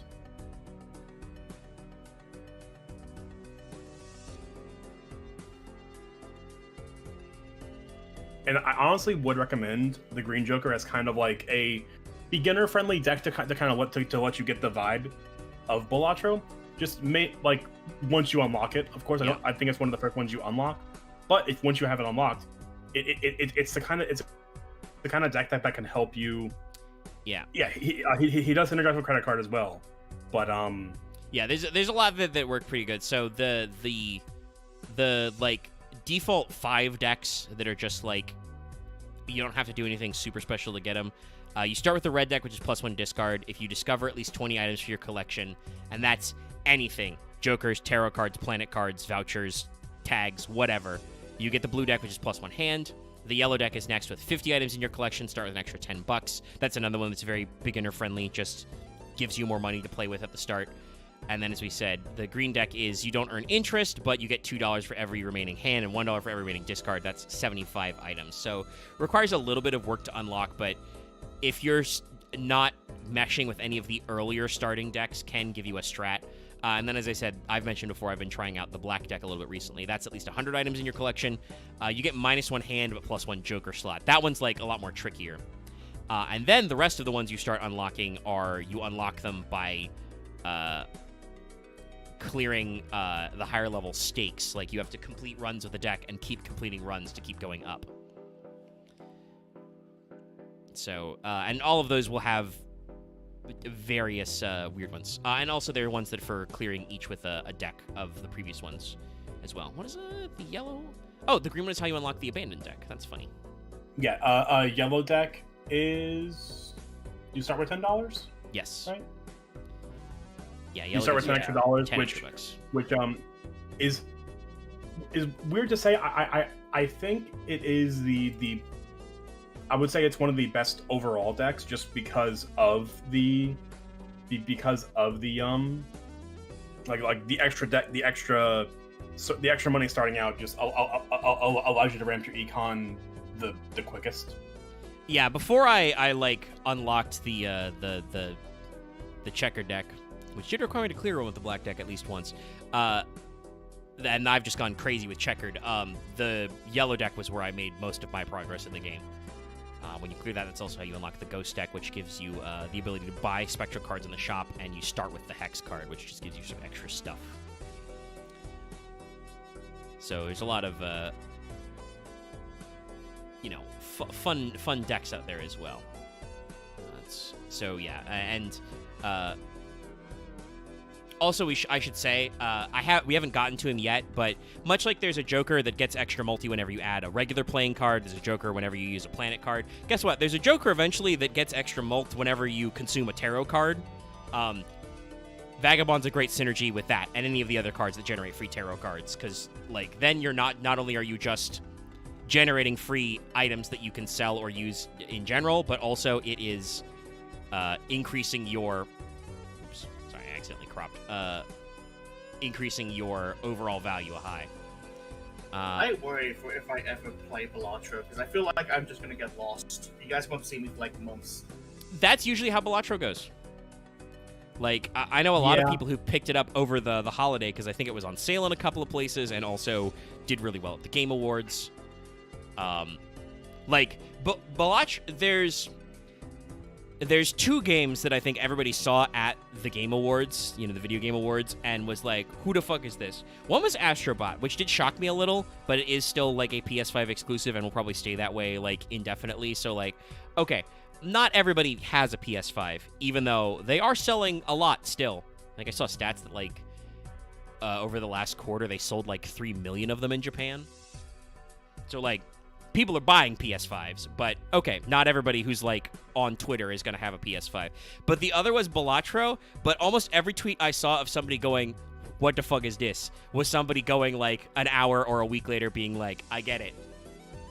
Because it's real easy to get Balatro and check it out, and then you go, oh, shit. So this Joker is Baron. Yeah, it's a fancy Jimbo. Baron gives you times 1.5 mults for each king in your hand after you play the hand. So it can give you a pretty big mults add, but you got to have kings in your hand. So it's not by any means perfect, but does give you some very big buffs. And obviously, like we said, if you're doing shit like you're doing like DNA cloning and stuff of cards, if you just add a shitload of kings to your deck, obviously that's going to give you a very big payoff. Alternatively, there are some decks that if you pay the abandoned deck, there's no point in Baron at all because you don't have any kings. Yeah. I would say that Baron also combos very well with Bust Stop because then that you have an incentive to keep kings in your hand anyway, so it all just kind of laces together. Alright, the next Joker, Cloud9. It's a 9 in the clouds. No real yokes to be had here, but here it is. This is another econ one. Just earn $1 for every 9 in your full deck at the end of the round. Assuming that you are not destroying 9s, that means you make $4 every round. But if you add more 9s, you can make more than $4. Very straightforward.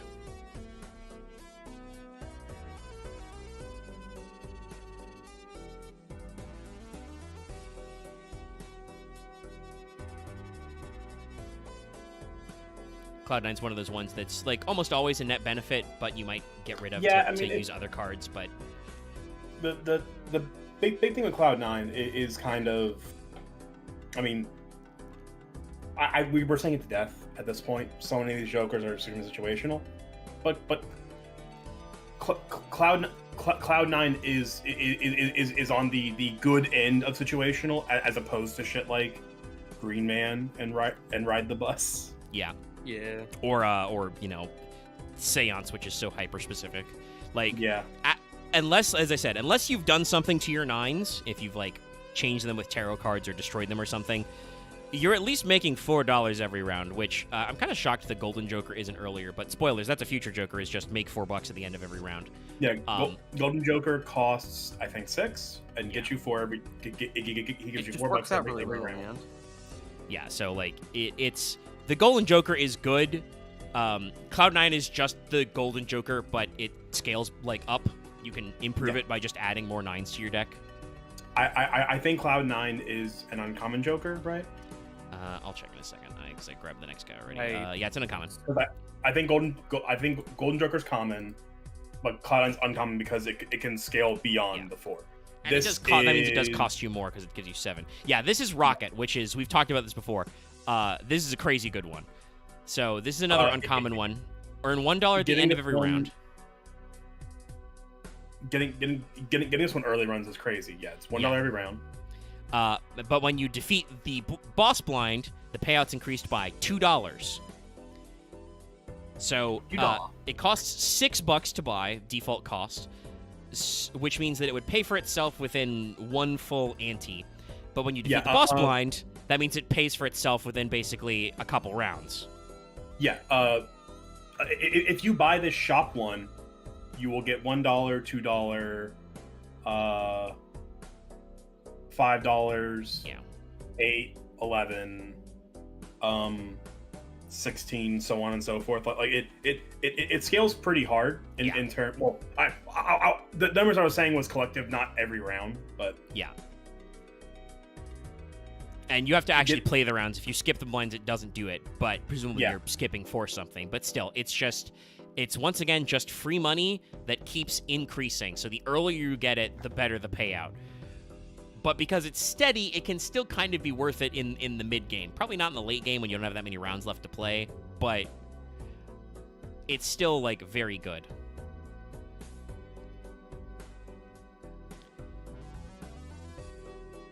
Like, very, very strong one. And I don't think we have a lot more to say about that. I mean, I know, Axe, before you said you really like Rocket, so I don't know if you have anything specific you want to add. Rocket's one of my favorite ones just because it's like, I don't know why, but I've just always liked the... It's a economy card. If you get it immediately, you just keep it. It's because it's... Or at least if you get it within the first, like, 2 to 3. Because you could always take the... You always could eat some glyphs and just kind of suck that up and just get more out of it. Yeah. It just... It's like the Golden Joker, but it's exponential. Yeah. It carried me to, I think, my first time I got to NT12. Yeah, it's just a good one to have. Another our next one is not so much that. It's one of those weird ones that, you know, as we've said, you know, we're literally 75 Jokers deep. We're about halfway through. How long have I been streaming, by the way? Ooh, almost 3 hours. We'll try and maybe go a little faster as we have less to explain. Obelisk is a rare Joker. It says gains times 0.2 mult every consecutive hand played without playing your most played poker hand, which you can check how many times you've played a poker hand in your stats. It starts at ×1. This is another weird one. Like, I can't imagine being in a place where I personally would be comfy enough to play Obelisk just because I'd have to constantly be checking what my most played poker hand is.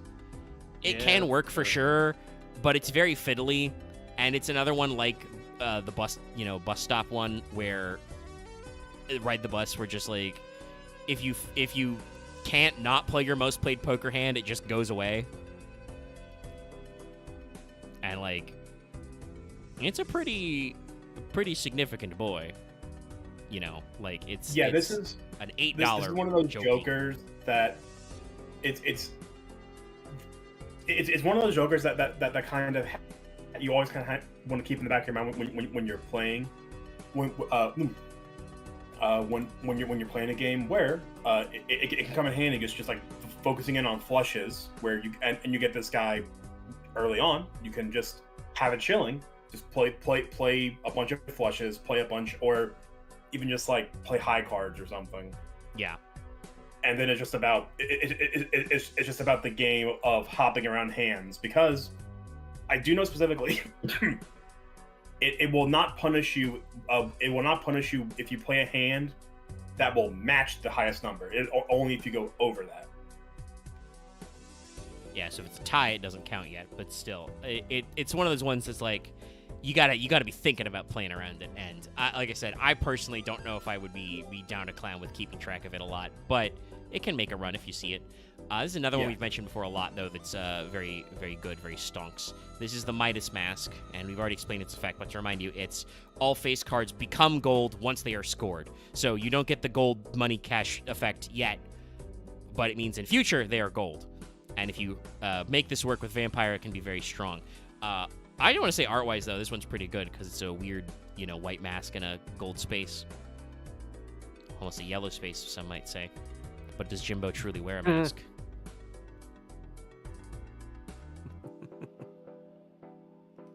But this one just... This is the one that, like, if you can get the God combo of, like, this Pareidolia Vampire, you've basically won Balatro. Yes, like, that's gonna probably be a unless you get some very bad boss blinds or something, that's probably gonna be a completed run, because you're just... Everything gets goldified, everything gets slurped by Vampire, you're just going. Our next one is another fun one that's kind of weirdly situational. This gets into some of our effects we haven't talked about yet, where obviously you can sell Jokers whenever. Some Jokers trigger when sold, like this one, Luchador.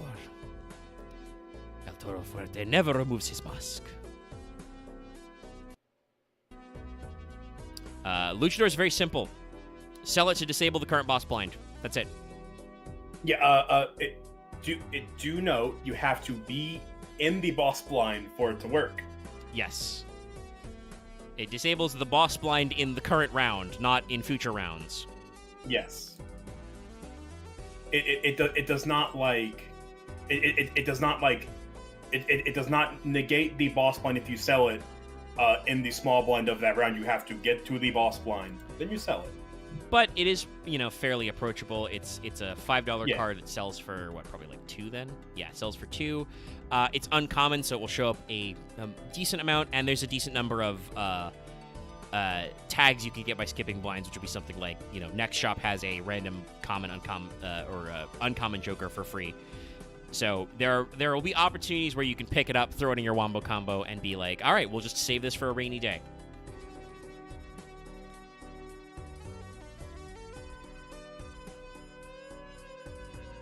So, all in all, very, very... I can't say, like, it's unconditionally good, but it's going to be useful if you can get it to come up, in your time frame. Yes, he does not work for the needle. He does not work for the needle because the hand reduction happens entering the round, same way we described the burglar. Yeah. But rounds like, say, it does actually negate the wall's blind effect, which you'd think it wouldn't, but it does. Oh, that's neat to know, actually. All right, next, look at this photograph.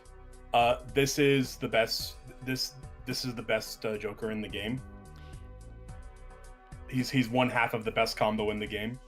What's describe it to me, because I keep fucking it up, I think. Photograph hanging Chad. Photo Chad, baby. Yeah.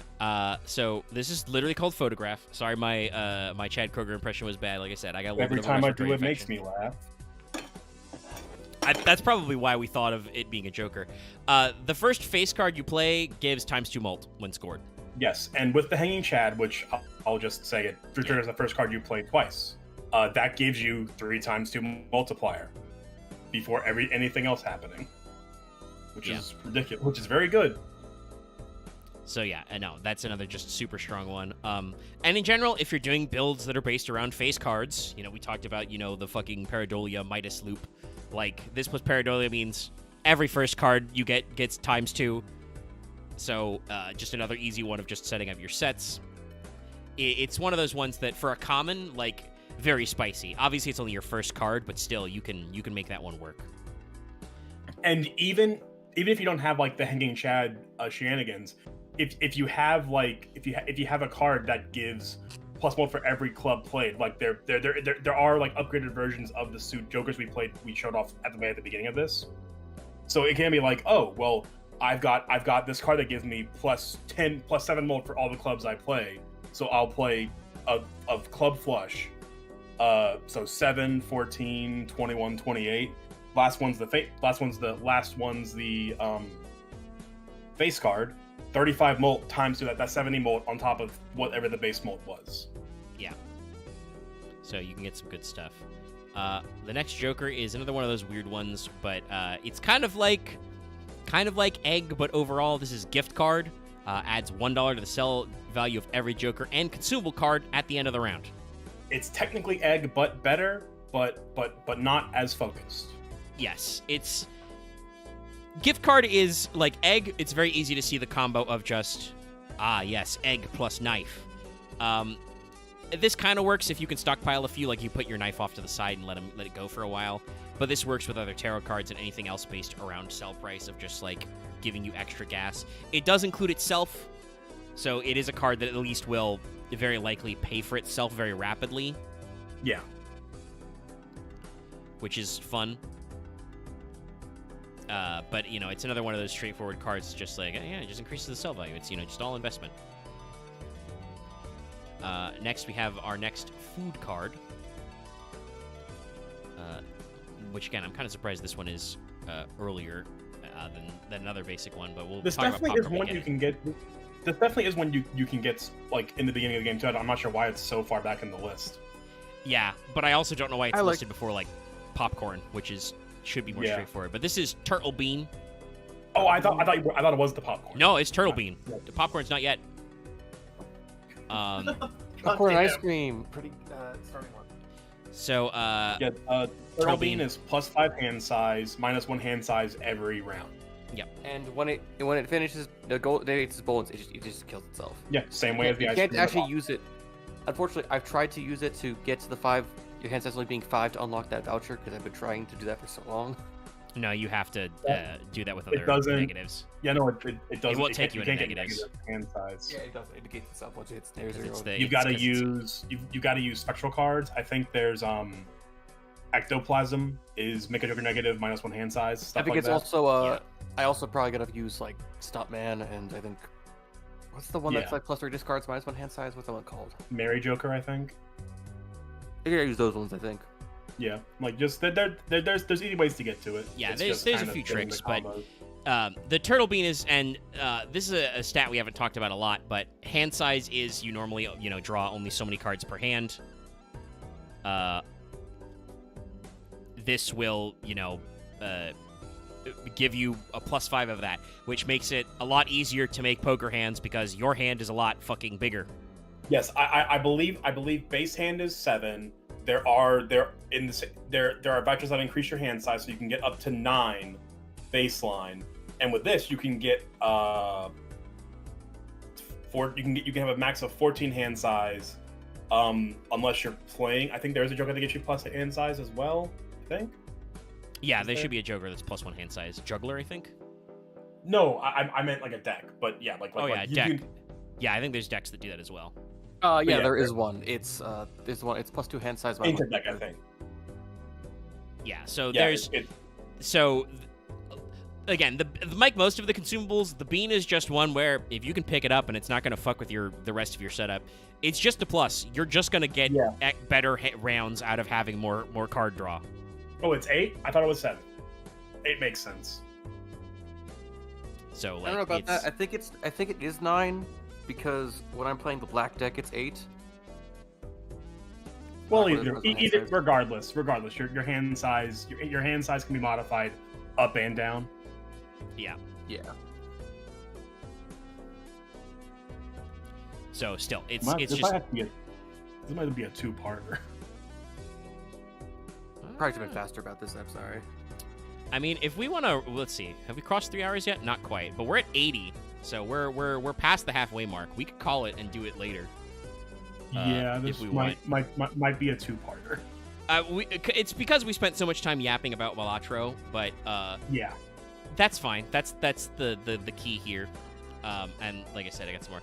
I do want to talk about 81 though, because we mentioned it before as just this is another one of those cards that's just fucking hard to work with. It's Erosion. That's the one that is +4 mult for each card below the deck's starting size specifically. Which you may not realize is a variable until you get to the abandoned deck, which has no face cards. So yeah, the abandoned deck starts with 40 cards. You have to have cards less than your max, which is again really tough to swing. If you have tarot card production, it can be easy to do if you can just get lucky to get your to get your hangmans. But I know there also are there's basically an inverse of DNA where your first discard, if you're on your first discard, you just discard like 1 card, it destroys and you get $3. I think it's trading card. Yeah, it's trading card or play. Yeah, it's trading card. So yeah, like there are jokers that can destroy cards as well to help with deck fixing. There's methods, but it's definitely one of those ones that's just like, man, you got to be confident that you're going to go ham for only +4 mult per card you're below. Like, I guess if you get it locked in so that you're just making like a fucking, if you only have whatever the starting hand size where the cards is left, and you make like a royal flush every time or a 5 of the kind or something, sure, but you got to be confident that the cards that are left in your deck are good and high value if you're going Eroji. Yes, so a funny game mechanic, if you run out of cards, it doesn't matter how many hands you have left, you just lose. Yeah. It doesn't come up usually, but it doesn't come up usually, but it is a mechanic. It can happen. So yeah, it's just one of those moments of just like, man. But yeah, no, we've just now crossed the 3-hour mark. It's been very popular to stream. I forgot to mention it earlier, but this is my first stream with actually remembering to purchaseify and slot in my Ethernet cable. We're still dropping some frames, so it's not perfect, but it does seem to be a little better. I have been running it in low latency, not like normal latency, so it does seem like it makes it more consistent. But the fact that the back end of my internet is still wireless, it's going to a cell tower, which even if I can throw a rock from my house and hit the cell tower, is still over the airwaves. It's a little chaotic, but it's improved by being hardline from PC to router. So hopefully we can do some that'd be an better impressive improvement. throw to hit the cell tower. It's literally right next to you. Yes, that's what it means. You've probably only lived in urban areas your whole life, but no, I can probably throw a rock and hit. No, it's at the end of the street. I don't know if I can actually hit the Dollar General down the road. But yes, no, the tower is very close and easily visible from the house. But like I said, it has to go over the airwaves to get there, so it's not perfect. But it does seem to be better by plugging in, so we'll work with what we got. And sometimes it's perfectly fine, as evidenced by last week's Final Fantasy XIV stream, where it was just decided to be okay. But we'll come back and we'll do the Balatrosode Part 2. No, we will not wait until April 1st to do it. That'd be very cruel. And hopefully next time we can move through a little faster to also get involved in looking at Friends of Jimbo as well, the alternate card arts, because that's just a really cool free update that this game does. It just adds skins to your cards from various game series, some of which are indie. That's a joke because one of them is Dave the Diver, which, that's the whole joke about. But it won Best Indie Game, guys. What are you talking about? Was that illegal? Was that like a thing that people actually contested, like an actual qualification? I mean, sure first of all, people legal, argued yes. about it. There's no like rules, but also yes, like I think they try to get better about vetting, but the way the Game Awards works is if the panelists are dumb enough to think that Dave the Diver is an indie game as per the rules of the VGAs, it's not like Jeff Keighley and his program directors can go back after the voting panel has submitted their votes and be like, guys, you fucked us? I think the window for that had passed, so hopefully their vetting process for the whole thing works better, but yeah. I also don't remember if it actually won that year or not, because people did bring up that it was not technically an indie game by the definition of the Game Awards. Anyway, look at this turtle bean. Look at this erosion. We'll be back for more later. Be back for more Balatro at some point. Yeah, we'll work it out. And I'll take your suggestions for other funny stuff. I will say, because I mentioned this in Patreon chat, actually, and people seem positive, but I'll mention it to the rest of you so you can remember to keep me on the hook for it. I don't know exactly when it would be in February, but I have an idea for a funny February stream in the Failed Portrayal slot. Basically doing the alternate take of Does Lucky Think Yu-Gi-Oh cards are good? Doing either a tier list or a smash or pass type stream where I show Lucky Yu-Gi-Oh waifus. If he's down to climb with that idea, I'll double check with him later because he's able to see the Patreon. I will say this. This is not my suggestion. It's something you should do your own. Just show them all the dragon forms, all the dragon girls. He'll probably say yes. I mean, well, yeah, we could probably make that work, but it may get repetitive to just show them all the dragon maids. I mean, at least show them how I will probably be taking audience suggestions on our Patreon, but also on a non paywalled YouTube post. I'll take suggestions from the audience. Like I said, I got to double check if he's down to climb with that, but he was there when I typed the idea in Patreon chat and didn't immediately tell me no. So we'll see if we can work that one in just for the funny, because saying smash or pass or tier list works for SEO, but also I genuinely think it's a funny idea. So that's my next funny Fail Portrayal slot. So we'll keep you guys apprised. And yes, eventually we'll talk about Ryziel. We'll tell you about how to make rank 4s. Oh, though, to make it a little Yu-Gi-Oh related before we go, very soon, Master Duel is going to be ruined forever. Multi-Charmy is coming. Yeah, they're adding Multi-Charmy, Fualos specifically. And we already know what the Jan 9th ban list is going to be, and Maxi is not on it at all. It's not going to like 2 or 1. It's still at 3. So you will be playing probably for at least a month with 3 copies of Fualos and 3 copies of Maxi. All you had to do was, and all you got out of it was they killed Tenpai. Great, cool, thumbs up. Literally the only ban list hits are 2 limits to Tenpai, and then they're unbanning some stuff. So I hope you have a fun month in Master Duel, everybody. We'll see you later for whatever the next cool deck is. I will probably pivot to White Forest, but I don't know how crazy that is. Maybe I'll talk about White Forest thoughts sometime. And we should in the next couple of sets be,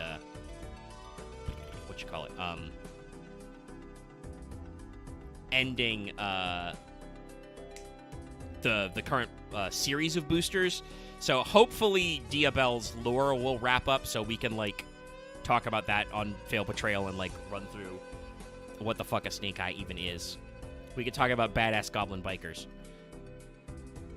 Goblin bikers from Mars? I don't actually know if they're from Mars, but the original unlocalized name of that one Xyz card was Badass Goblin Bikers. Yeah, that's great. They obviously had to change it because they still allege, marketing-wise, this game is for children, but honestly, honestly, in the year 2025, or technically I think that set would have been coming out in 2024, but it might be in the future. I think we can get away with saying badass in a game for kids. Probably. It doesn't mean much. I kind of feel like Konami probably doesn't want to take that step first, but I think we could get away with that. Anyway, this has been Fail Portrayal. Thanks for tuning in for so long. Like I said, we're ending it now when we've got about a half left because we've been here for 3 hours and we've only covered 81 Jokers. If we wanted to cover the other 69, nice.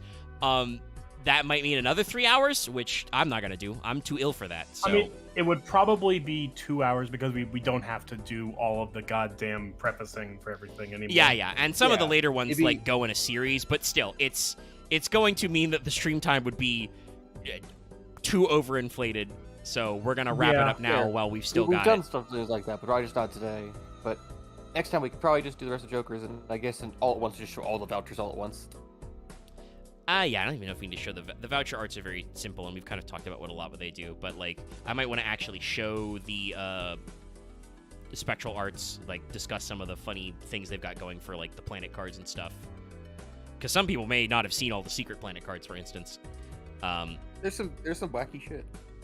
But I am actually trying to extract myself from the show. So we're gonna wrap up Fail Portrayal. Like, comment, Wahoo! Subscribe, Wahoo as well. Give me money on Patreon. Oh shit, I forgot to talk to these guys about the poll. The poll will be up for an FP episode as well sometime when I remember. The one for Fanservant Friday is already cooking, but it's been about a week and I forgot to bother these guys about what we're doing on FP, I think. So, and don't forget to star Balatro memes in the games chat. Yes, if you see a Balatro meme, feel free to use our starboard. Join our Discord. I will try over the next week to get you the FP poll patrons and other stuff. Thanks everybody for tuning in. We'll see you latest. Good night, everybody.